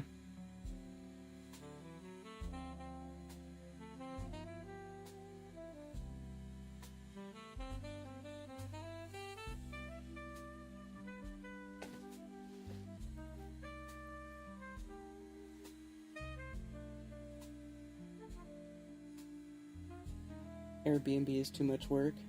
Love my flat earth cult. Yeah.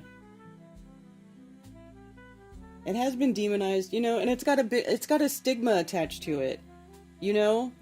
And so I got nothing against it, you know, but then now it's like there's no arguing. You don't have to say true earth, level stationary Earth, direct geocentric, direct realist, whatever you want to. Who cares? Esoterica, knowledge, and you know what the name of what esoteric means? It just means knowledge that is not known to many people. That's all it means. It doesn't mean we're doing witchy stuff. It doesn't mean that we're necromancers. It just means intended for or understood by only a small group, especially one with specialized knowledge or interests. Synonym would be mysterious. So it's like not really a mystery school, but like that sort of idea, right? Where we talk about these things that are not included in our day-to-day, education. Standard education leaves all this stuff out, or they tell you lies about it. Well, we want to have an event where a festival where we can discuss these things and learn from each other. Maybe we could do some, mess around, do things in real life with each other, like as far as, observations or learning about magnetism or electricity or how light works. So all that stuff is going to be discussed at Esoterica, and we're also going to have a good time. We're going to listen to music. We're going to enjoy some art. Maybe we'll have drum circles. You can probably get a tarot reading if you want. There'll people there who are familiar with astrology. So, it'll be really cool. It'll be a good time, fun, learning, experience, and, all that good stuff. Hey, shout out to you, Billingtano. You the man. So that's what's up. So I would like to see, yes, a festival of the mysteries. Yes, that's a very good way to describe it. Karen the Necromancer.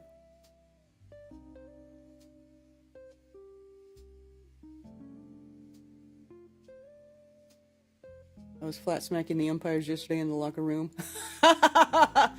NDB, that's funny. All right. Yeah, family reunion 2025. Yeah, it's going to be a good time. So I hope to see as many of you there as possible. Yeah.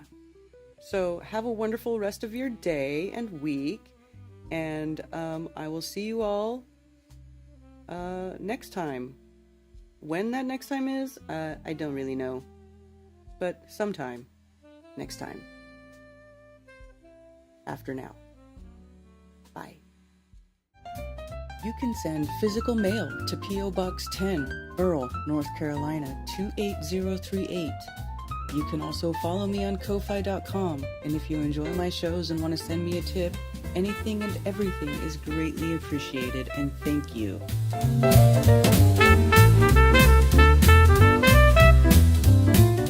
And it's official. Flat Earth Festivals has been retired. It was great fun while it lasted, and I hope you all cherish the memories we made at Flattoberfest as much as I do, and it was a pleasure to watch so many online friendships become in real life friendships over the years. Thank you so much, and I'll see you next time.